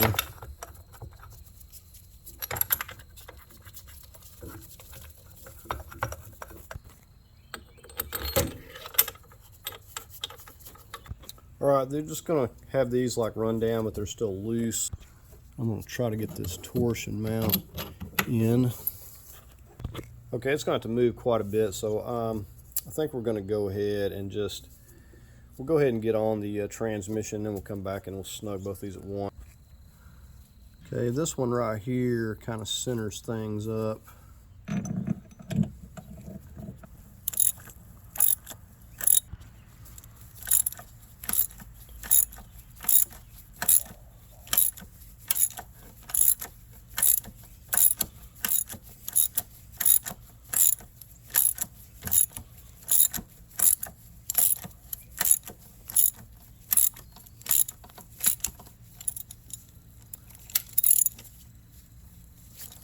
Alright, and the other one should just go right in.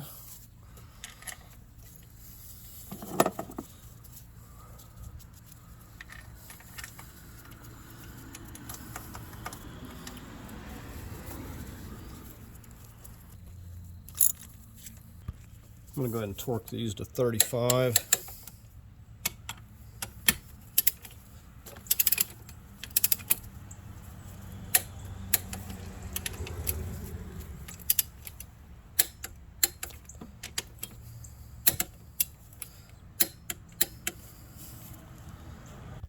Second thought, I'm going to go 40 on these. I'm going to torque these over here to 40 as well.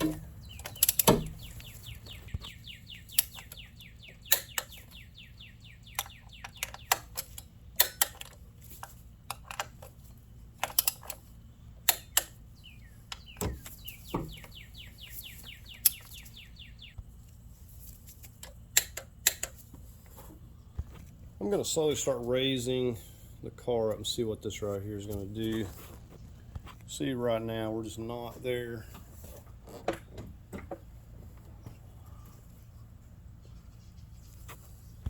Alright, after just lifting it up a little bit, this here is actually going to line up, if you can see. So yeah, it's going right in there, straight shot. I'm going to go 45 on this one. I want to get this vacuum hose while it's handy. Alright, well, we got the mount secure. We're going to go ahead and start lifting it up.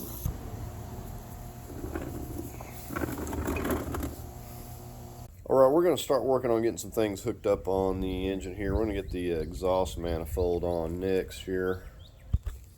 Let's take this out of the way temporarily.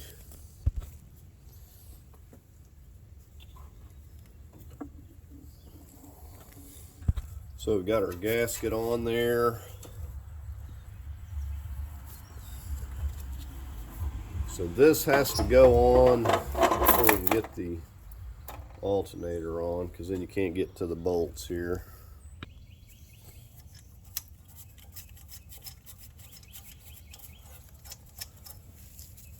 And normally I would put anti-seize, but these up here are like not rusty at all. So I'm not going to worry with it.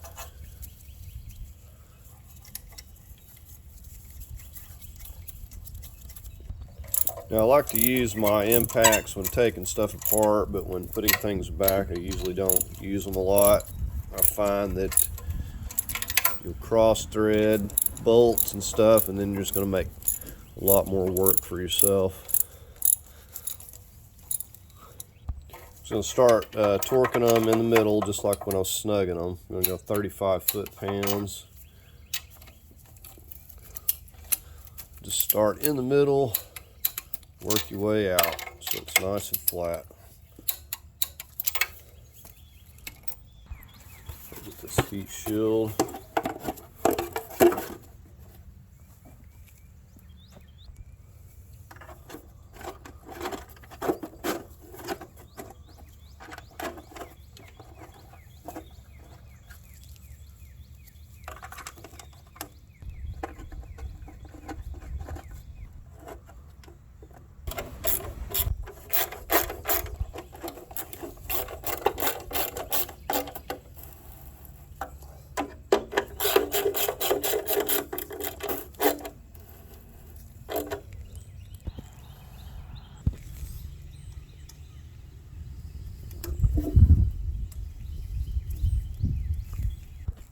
Or we're going to try to set the alternator.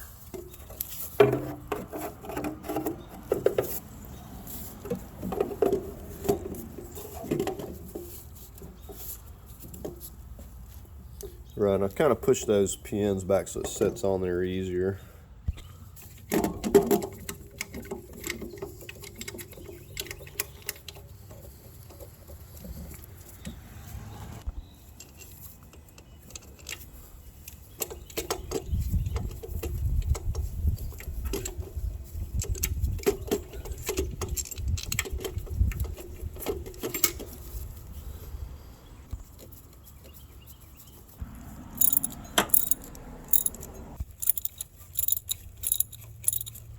Alright, I'm just going to torque these to 20 foot-pounds.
We're gonna hold off on the AC compressor a minute. I like having this condenser kind of like over here out of the way. We're gonna get on our heater hoses here, and of course I got these labeled as to where they go.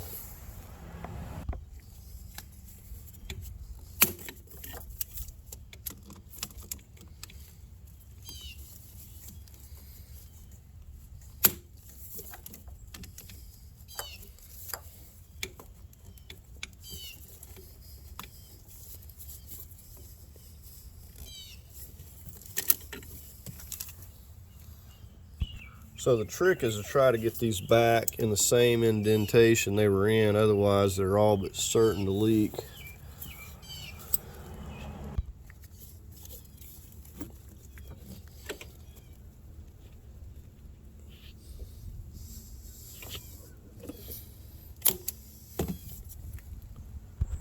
There's shifter cable. All right, let's get the shifter cable here.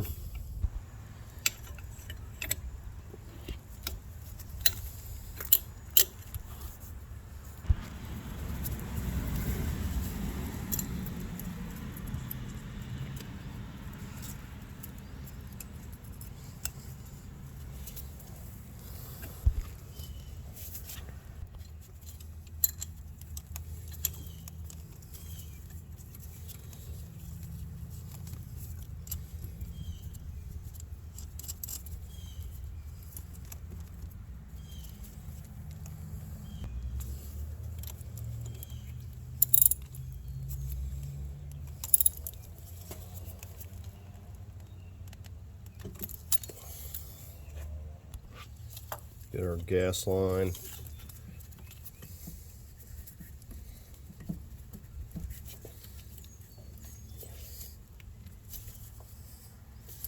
If you don't get it pushed on there all the way, you will not be able to push the lock down.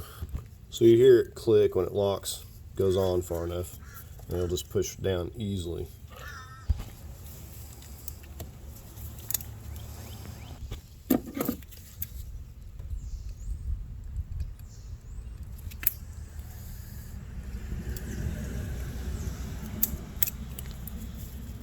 We're going to get under and get on the torque converter nuts next so we can get the exhaust and start working on that. Alright, so I've got my 19 out here, my 19 millimeter on the crank, and we're going to have to start rotating this around. I'm getting my Loctite. I'm going to be using just some medium Loctite.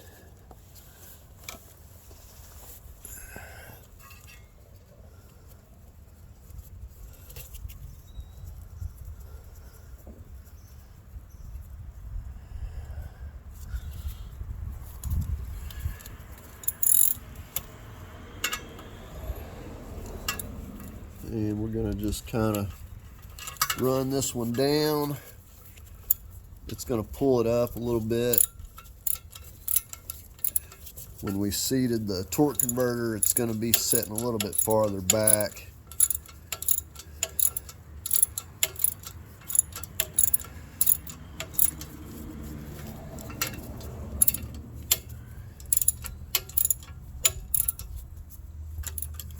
Alright, so we just pull it up there, and we'll go ahead and rotate it around to the others.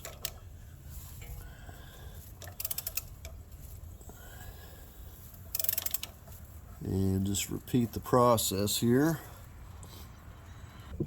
Like I said, this is how you would normally take these loose. You would do this before you took the engine out. It's just easier to get these, but mine was locked up, so couldn't show you that. And so I've got a couple more here. All right, I'm going to go through and torque these to 35 foot-pounds. Now the trick to this, I have to hold this crank out here, and I've just kind of got it held up against my leg, sort of holding it still while I'm torquing it, because we have to hold this still. So we're just going to go ahead and do that on the other three. All right, we'll just get our little dust cover on here.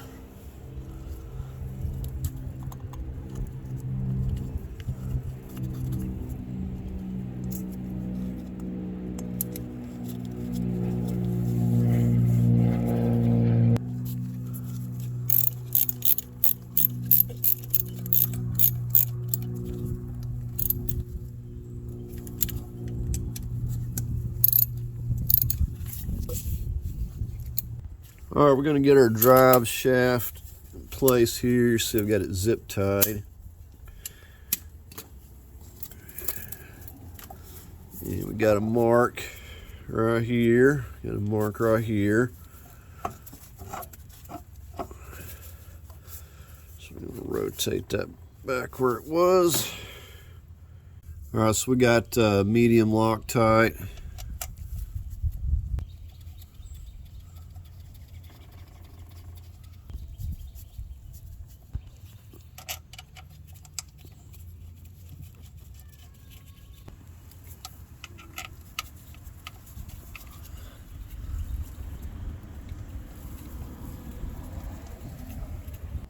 All right, I'm just going to be torquing these to 35 foot-pounds here.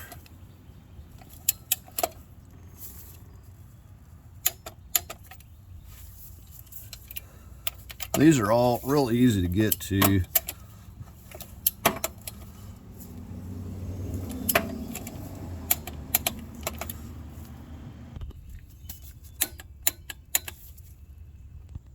All right, we're going to try to get this exhaust here.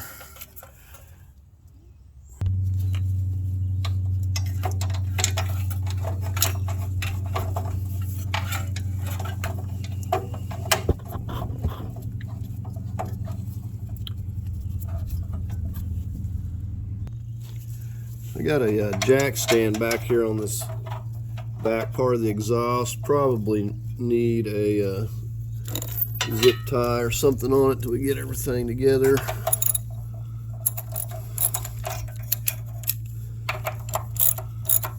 Start snugging these up. All right, I'm going to torque these to 35 foot-pounds.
Go ahead and torque both these to 35 foot-pounds.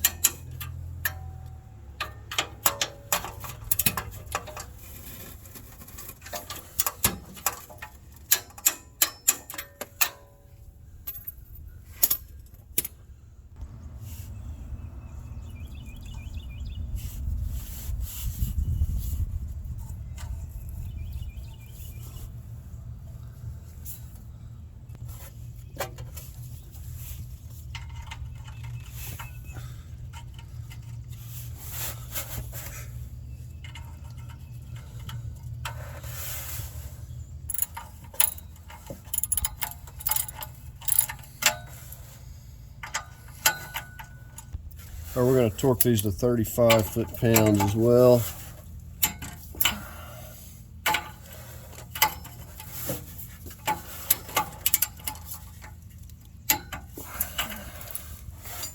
All right, I'm going to work on getting the AC compressor on before we mess with a subframe here.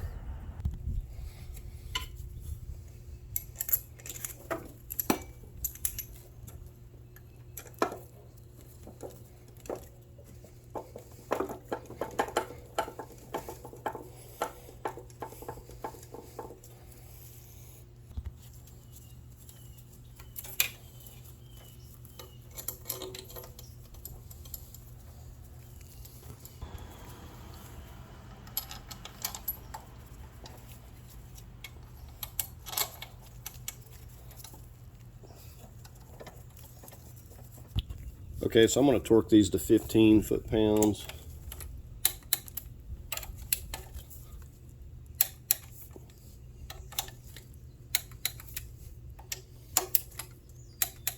And we'll go ahead and get the belt on. Well, let's get our connectors here.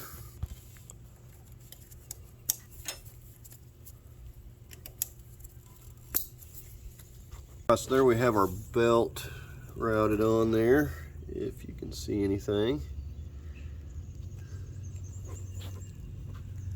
Here's a view from up tops, alternator, water pump, and down around the tensioner. Alright, we're ready to start rolling the subframe under here. I've got it on the little mover's dolly this time.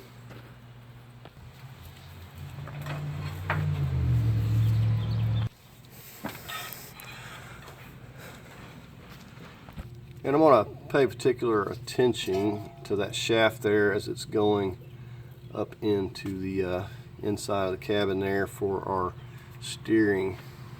Now you'll also note back here it has this kind of conical end here. That helps to line that up, so that will seat in there and line it up.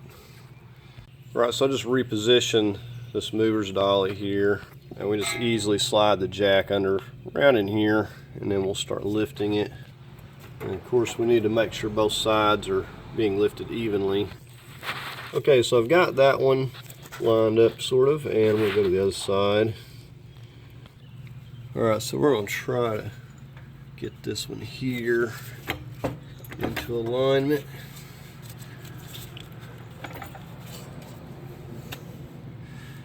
So if you watch that right there, that's going to go into that hole.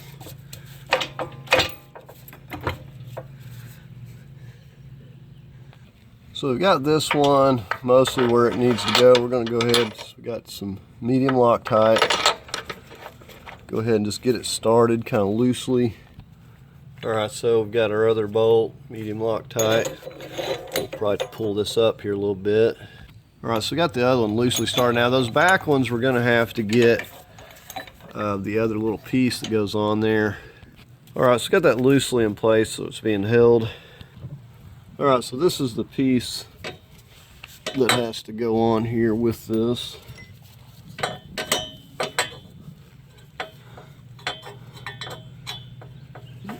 And I'm right in my way where I can't see.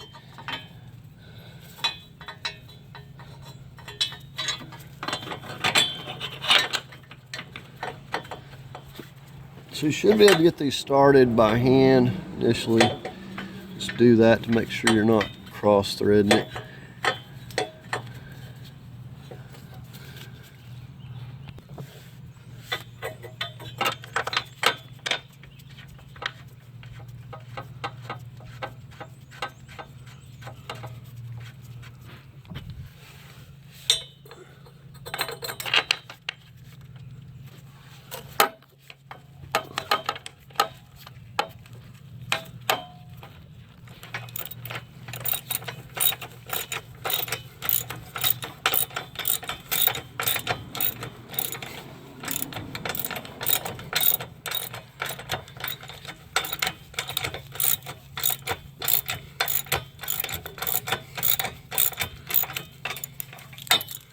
And we want to tighten them all at the same time. We don't want to have any of them snug until we get them all in alignment.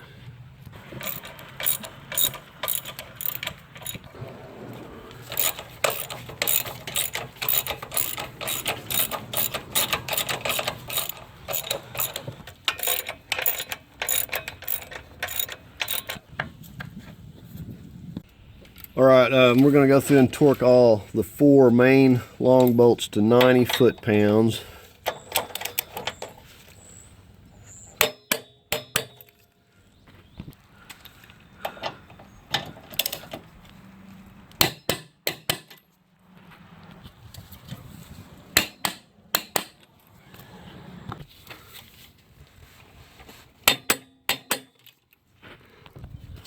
Right, I'm going to torque these back here to 55.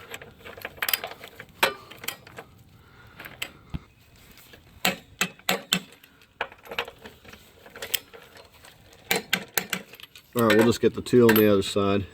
Alright, we're just getting this connector back on here for the O2 sensor here.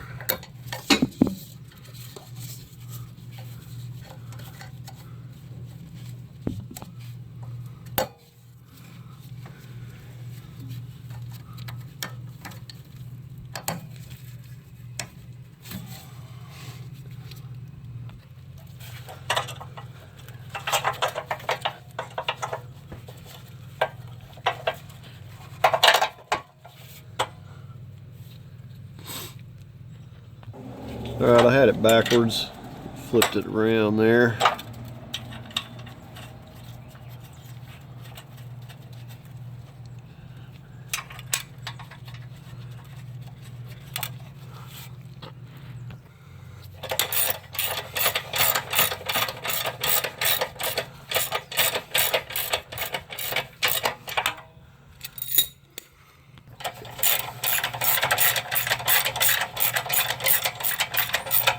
Now I'm not worried about torquing these. I'm just going to snug them up.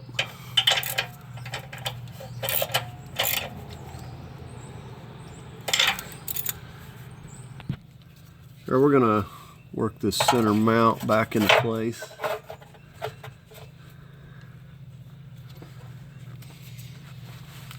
Get some medium Loctite on here. Now I may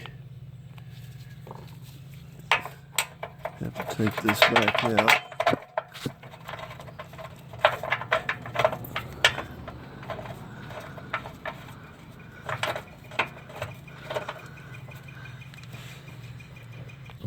See, this part has the welded square nut on the back side there. So you got this longer bolt. Get some medium Loctite. Slip it in there.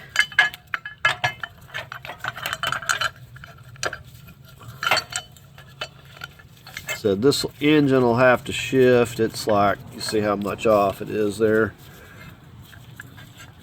So I'll have to shift it a little bit by hand. And if I can, I'll get the jack. So we got one more bolt here. Goes over here on this other side.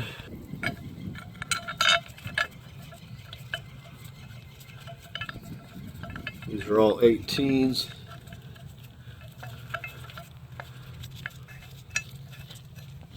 So you can see how much off that is. Usually it's not that difficult to shift this.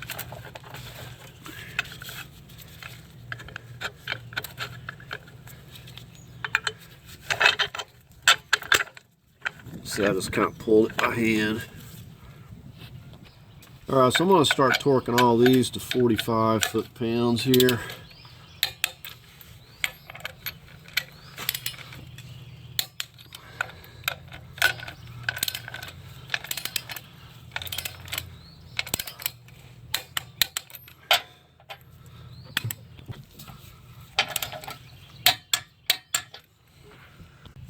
Alright, so we're getting our CVs back in. Make sure to clean the ends, put clean fluid on your seal.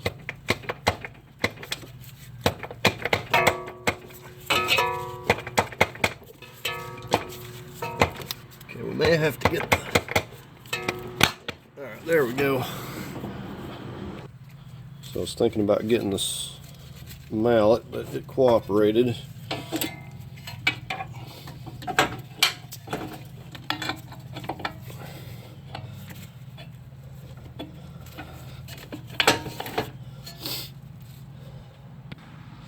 You want to take the time to grease those splines and also grease your ball joint up there.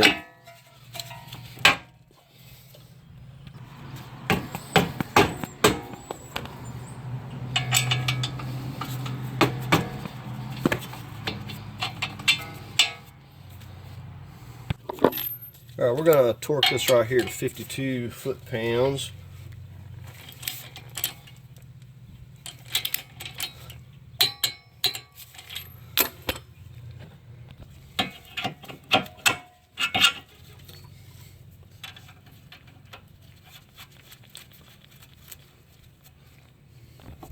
I'm going to torque this to 35.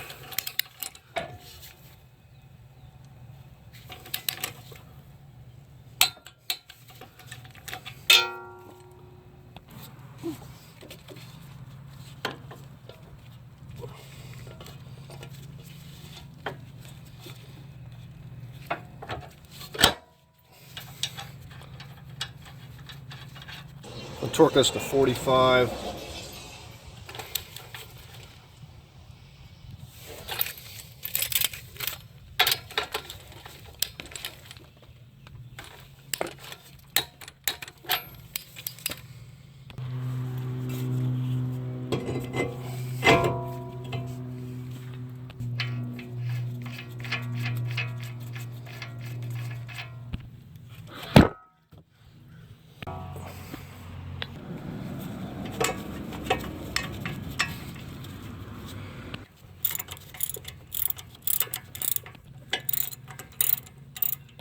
We're going to torque these to 120. Alright, we're going to put our ABS back in here. Alright, we're going to set our passenger side CV in. And again, you want clean fluid, and make sure to grease where this carrier bearing's going to go.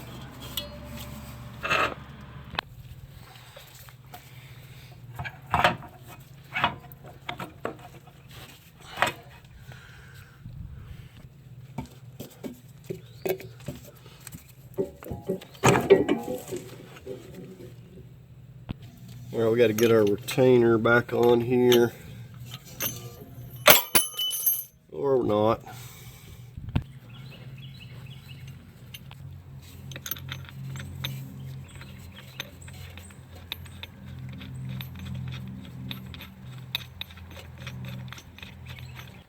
All right, we're going to torque these to 25 foot-pounds. Alright, everything on this side the same. We'll just go ahead and get the rest of this put together. Alright, so we're getting ready to try to get this piece back on our steering. I think I've pretty much lost my mark somehow, so I'll probably be readjusting this. Now we're going to be putting some of this high strength Loctite on here. So I'll most likely be taking this up and redoing it. Because if you're off just a little bit, you're going to know it. And I can't remember where exactly my mark was. It's probably close.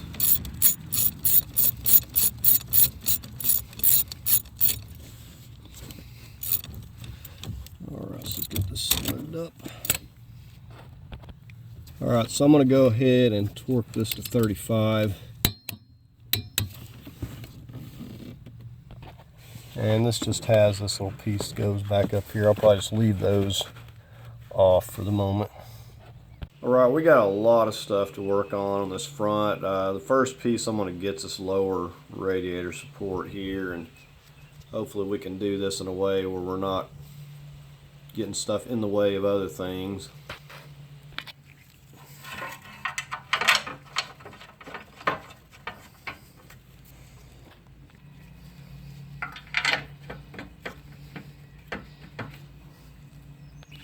This thing had been hit before on the bottom here. Looks like there's one bolt that ain't going to line up. I'm probably going to get another piece because this thing is bent in a little bit. I'm going to find one in the salvage yard. I'm just going to torque these to 35 foot-pounds.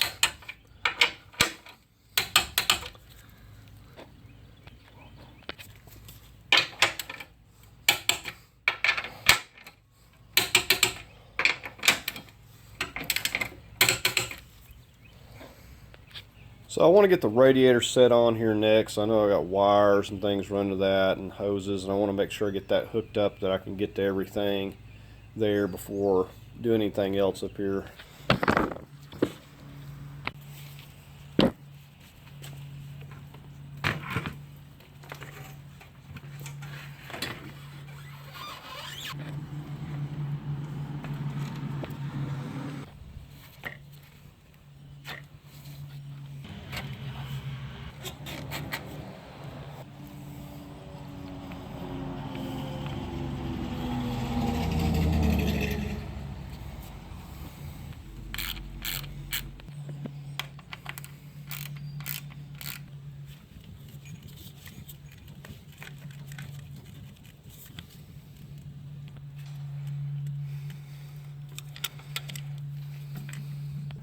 I'm just getting these transmission cooler hoses over here, clipping them back in this spot.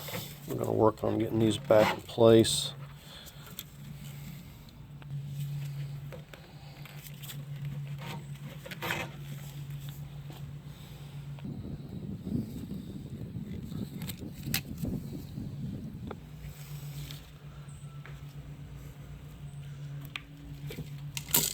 Oh, it's dripping again. Never ceases to drip.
Alright, we're done with those, and those are a little bit of a nuisance. Alright, I'm going to work on looping this wire, this box back down over here. I may in fact have to move some things a few times, but we have to get everything routed back the way it goes.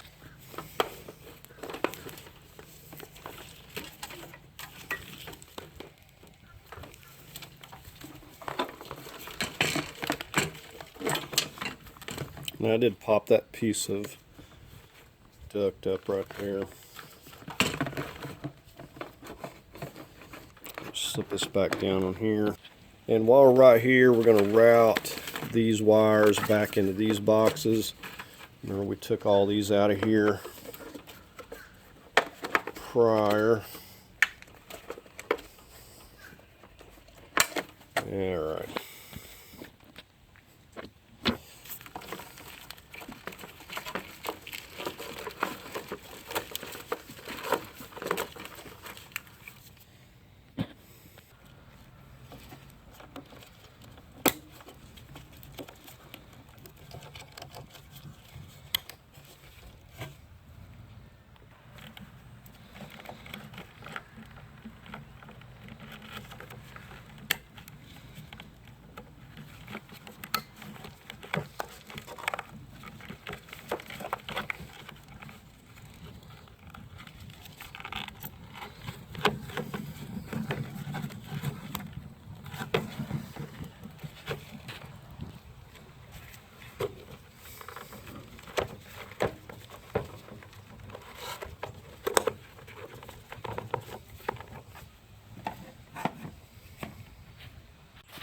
Alright, I had to take that back up because this piece has to slide down on there.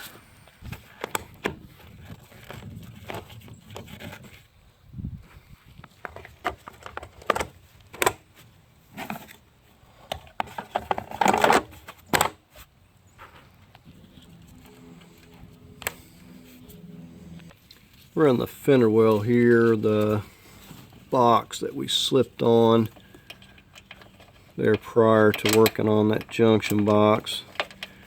Got a couple grounds.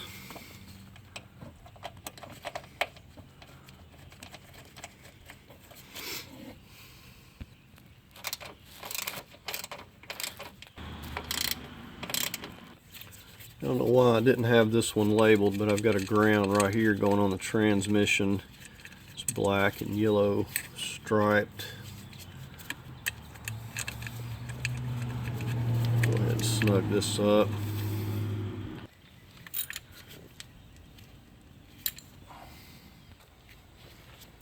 I'm going to work on getting this bracket back here and this battery tray.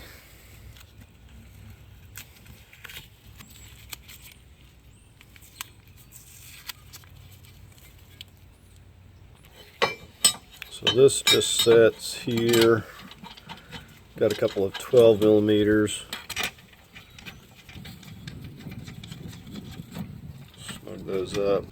Alright, so I got to rotate this around. It's going to slip right down on to these here.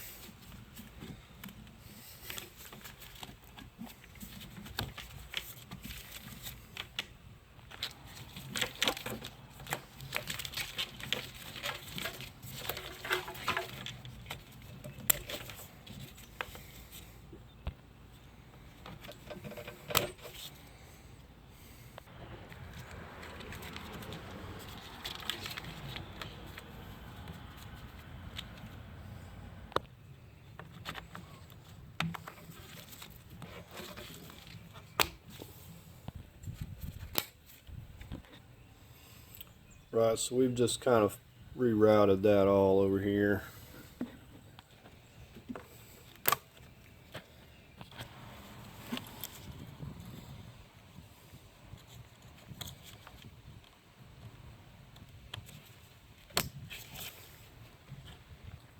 Alright, I think I can go ahead and set this battery tray back in here.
I think I'm going to try to set our intake on here.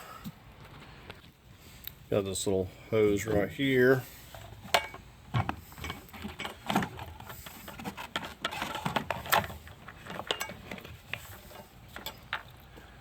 Set that down.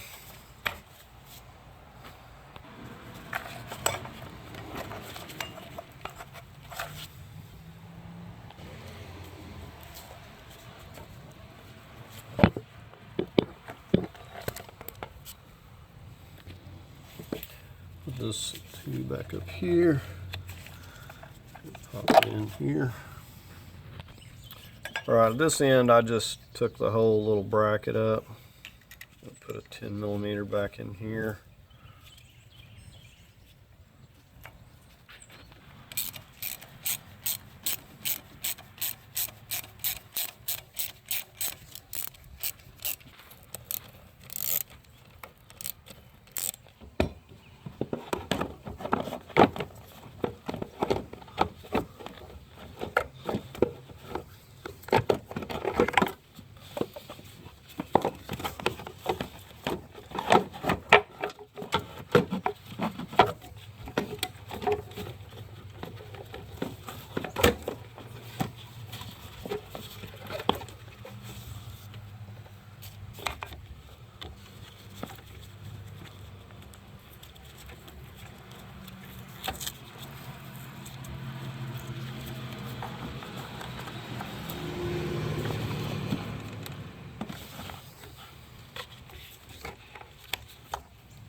Alright, so I had to take it completely out and redo it. Doesn't want to go on with the filter on.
And you know, we put it back on the marks. If the hood's out of adjustment, we'll just try to move it a little bit and adjust it.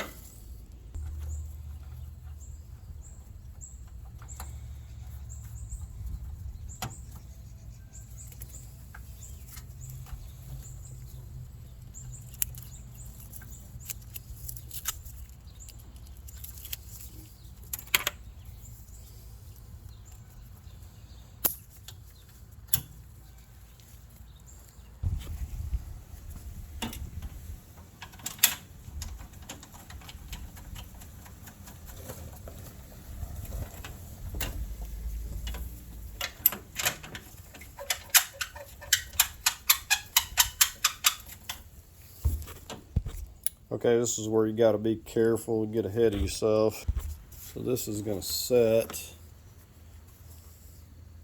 over the top of our radiator spout here, and down onto the top of these here.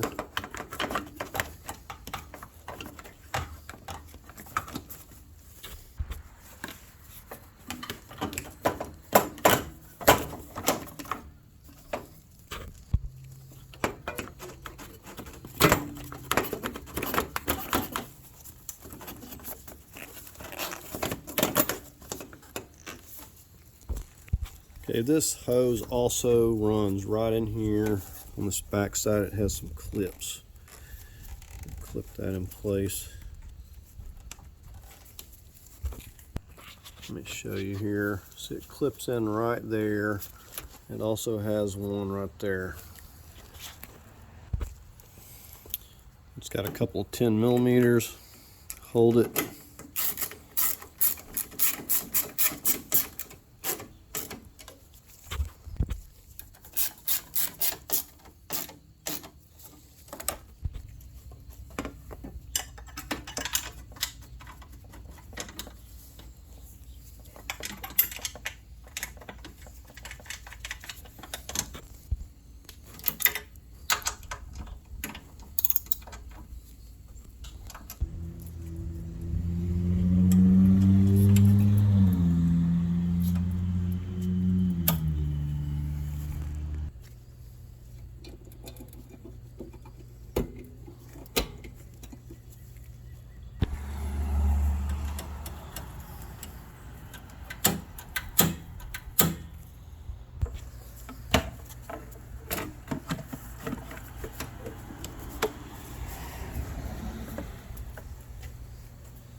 Okay, so here's where the labeling kind of pays off, where you know exactly where to route your wires, because it can get kind of confusing when putting it all back together.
Alright, now we're just going to wrap this wire over here. It's not too much to this one.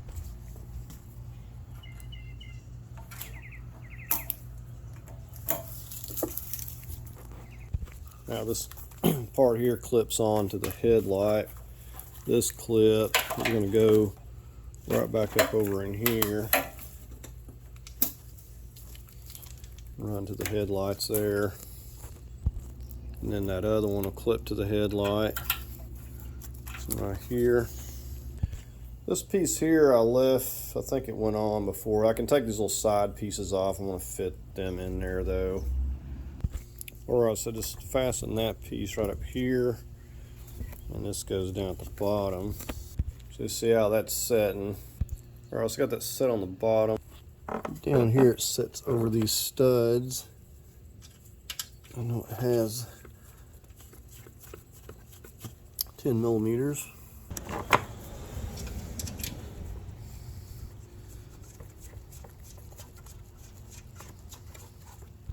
I believe that this piece sits over those 10 millimeter studs too, so I'm going to have to pop those back loose. Okay, so I just slip that piece under there over the studs. We got the 10 millimeters back on.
Alright, we're going to go ahead and get the transmission or the CVT fluid in here. I'm going to put back exactly what I took out, which is like 5 quarts.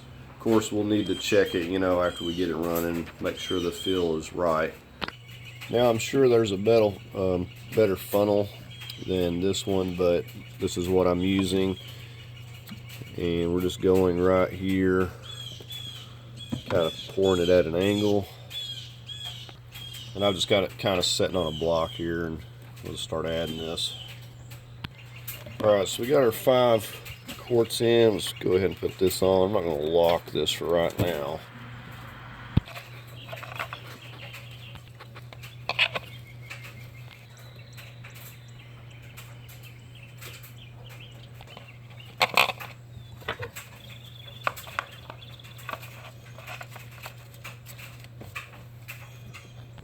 I just wanted to pan back over and show you. This is a ground that I didn't show you attaching earlier.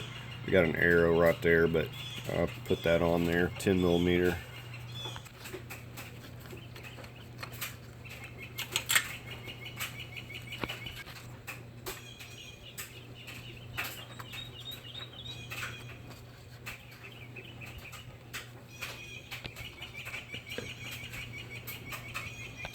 Alright, so we got some of this 50/50 for the Nissan. It's the OEM. I guess it's going to be blue. So anyways, I've got 2 jugs of this. And hopefully I've got every hose connected. And we don't see any drips. But we're going to find out.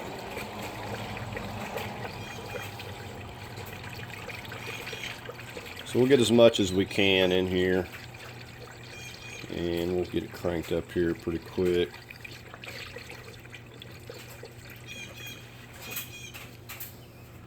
Okay, so bad news. We got a leak here immediately. Don't even know where it's coming from, but I'm going to have to get it checked out here. It looks like the radiator may have a leak somewhere here.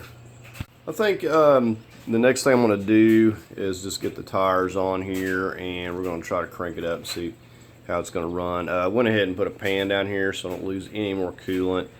Now the thing about it is this radiator had coolant in it, so I was thinking that it was fine, but you know, I probably should have checked it out ahead of time. But anyways, gonna have to get another radiator because it is definitely leaking over there on that driver's side there. But now the good news, I guess we know why the vehicle got overheated. They don't just typically overheat and blow a head gasket without something going wrong, and I haven't found anything else on this car to indicate a leak or anything of why it would have overheated, but this right here would for sure do it. So I'm thinking it hit a curve, hit it, clipped it over here, and it started leaking, and it was downhill from there.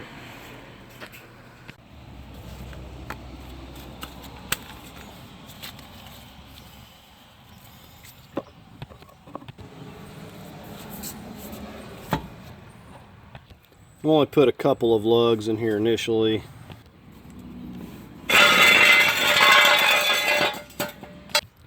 Our 32 millimeter or 1.25 inches. We're going to torque this to 185.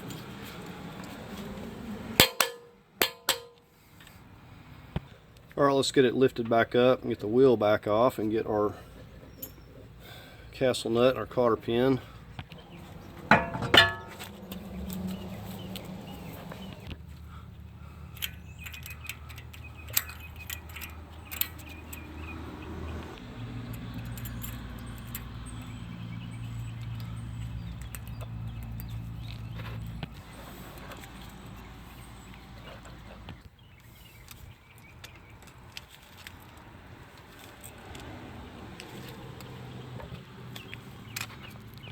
Alright, now we're ready to get the wheel back on.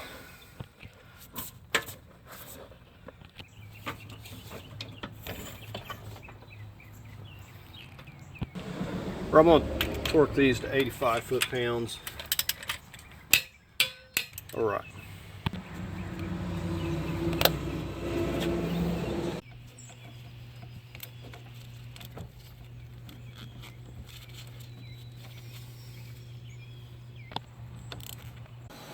Okay, so you'll notice I got the front bumper and everything on here, and I want to talk about something for a minute. Since I've left off with the leak in the radiator, I have since run into some issues, and that's why everything's put together at this point. But we had the radiator leak is where we started out at.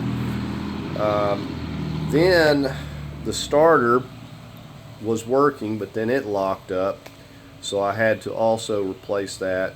Did some videos on that as well, and also had some issue with the fuel tank. Had some contamination there, and I had to clean that out. So it's been kind of a roller coaster, I guess you could say. Now I also had some other issues. I'm not going to get into that on this video here, but I'm going to cover that on a separate video. So I'm going to go ahead and crank it up now. You can listen to it here, and then we'll take it for a test drive. And this engine sounds really good. Like I said, the engine's only got like 30,000 miles on it. Now on top of everything else that I've been dealing with this car, I had to also get some tires. The tires were so bad I would not even want to test drive it with the tires that were on it. So I had to get some tires, alignment, and all that stuff done. But we're going to go ahead and take it down the road. We'll take a quick look at it here. I said I haven't had any leaks or anything. The only leak I did have was the radiator there, and I got that replaced and got that issue fixed. Now when you get your replacement engine in, you can expect a lot of smoking and burn off initially. A lot of this WD-40 and everything that I had is already burned off of here, but don't be alarmed.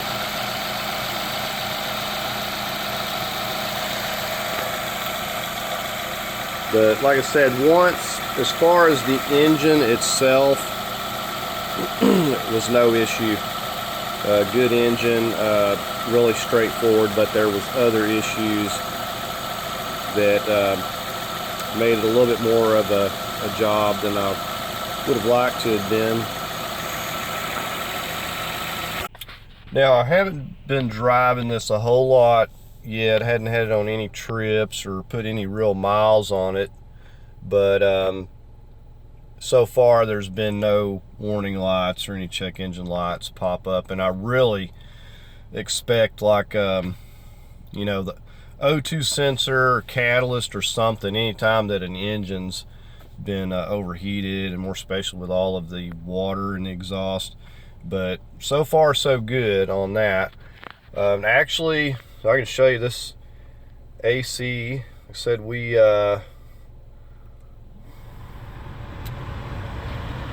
didn't remove the compressor or mess with any of that.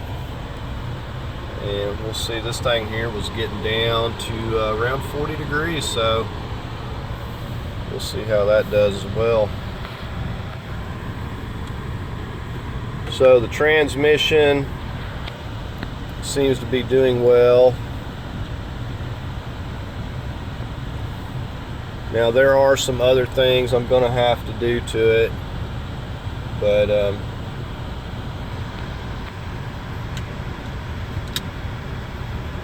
it is doing good for now. Now, one thing I will say about this Rogue is that it seems to handle like rough roads and stuff really well, as far as like going over potholes and things like that. The suspension, it takes the bumps really well, I guess you could say. Now, it looks like the shocks on here actually had been replaced, but you know, if you followed this any of my Rogue videos, the control arms, the tie rods, like everything was pretty well shot on here. So there's a lot more than what I had expected it to be. But so that was the reason that I had to get the alignment.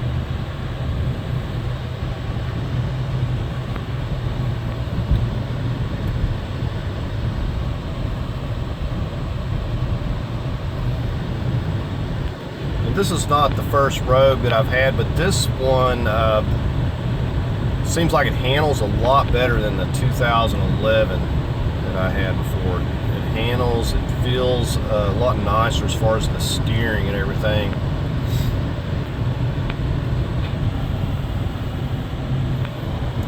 So the temperature's getting down there.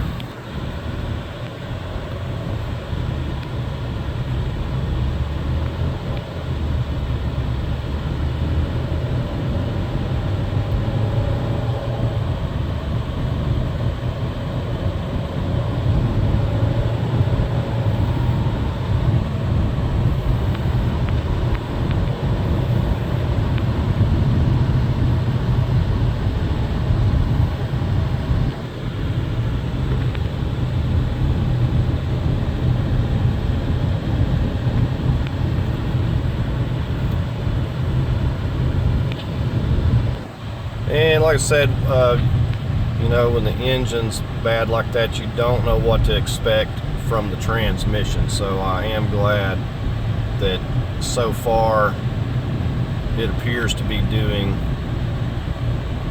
well. And with these CVTs, you just never know. Alright, so it looks like we're getting down to about 50 degrees. It will get down to the 40 mark there. Just takes it a minute.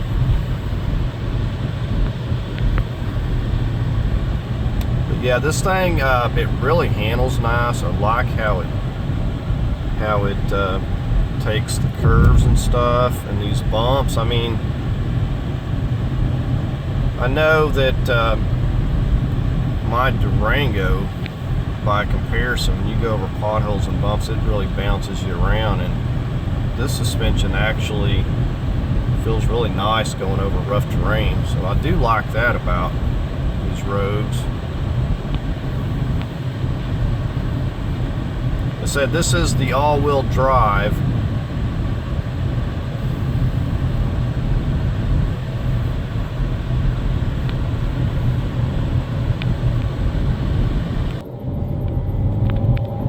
So it's not just a ton of power, but it's not bad for a 4-cylinder.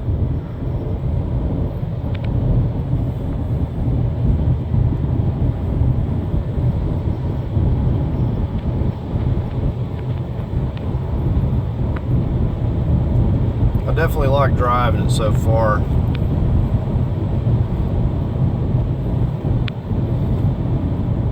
So let y'all take a look at the new tires you got on here.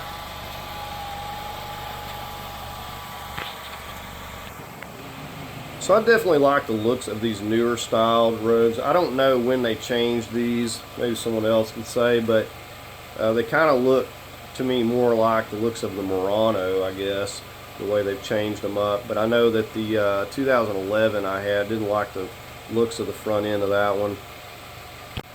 So anyways, as far as the engine replacement goes, it wasn't that bad. Now, a lot of people ask about like how long it takes. Now, if I have the engine, you know, I'm usually looking at, like, for me, 2 days to remove it and a couple of days getting it back in. But like I said, you could also easily spend a day swapping your harness over and, you know, swapping things from one engine to the other. When you get a used engine, something's going to be messed up. You know, you may have to take the intake from one, stick it on the other, your oil pan, you just never know. You could spend a day easily on that. So, you know, you'd probably be looking at about 4 or 5 days. But, you know, I definitely don't like to get in a hurry. You know, take my time, make sure that everything's done right, that I don't miss anything.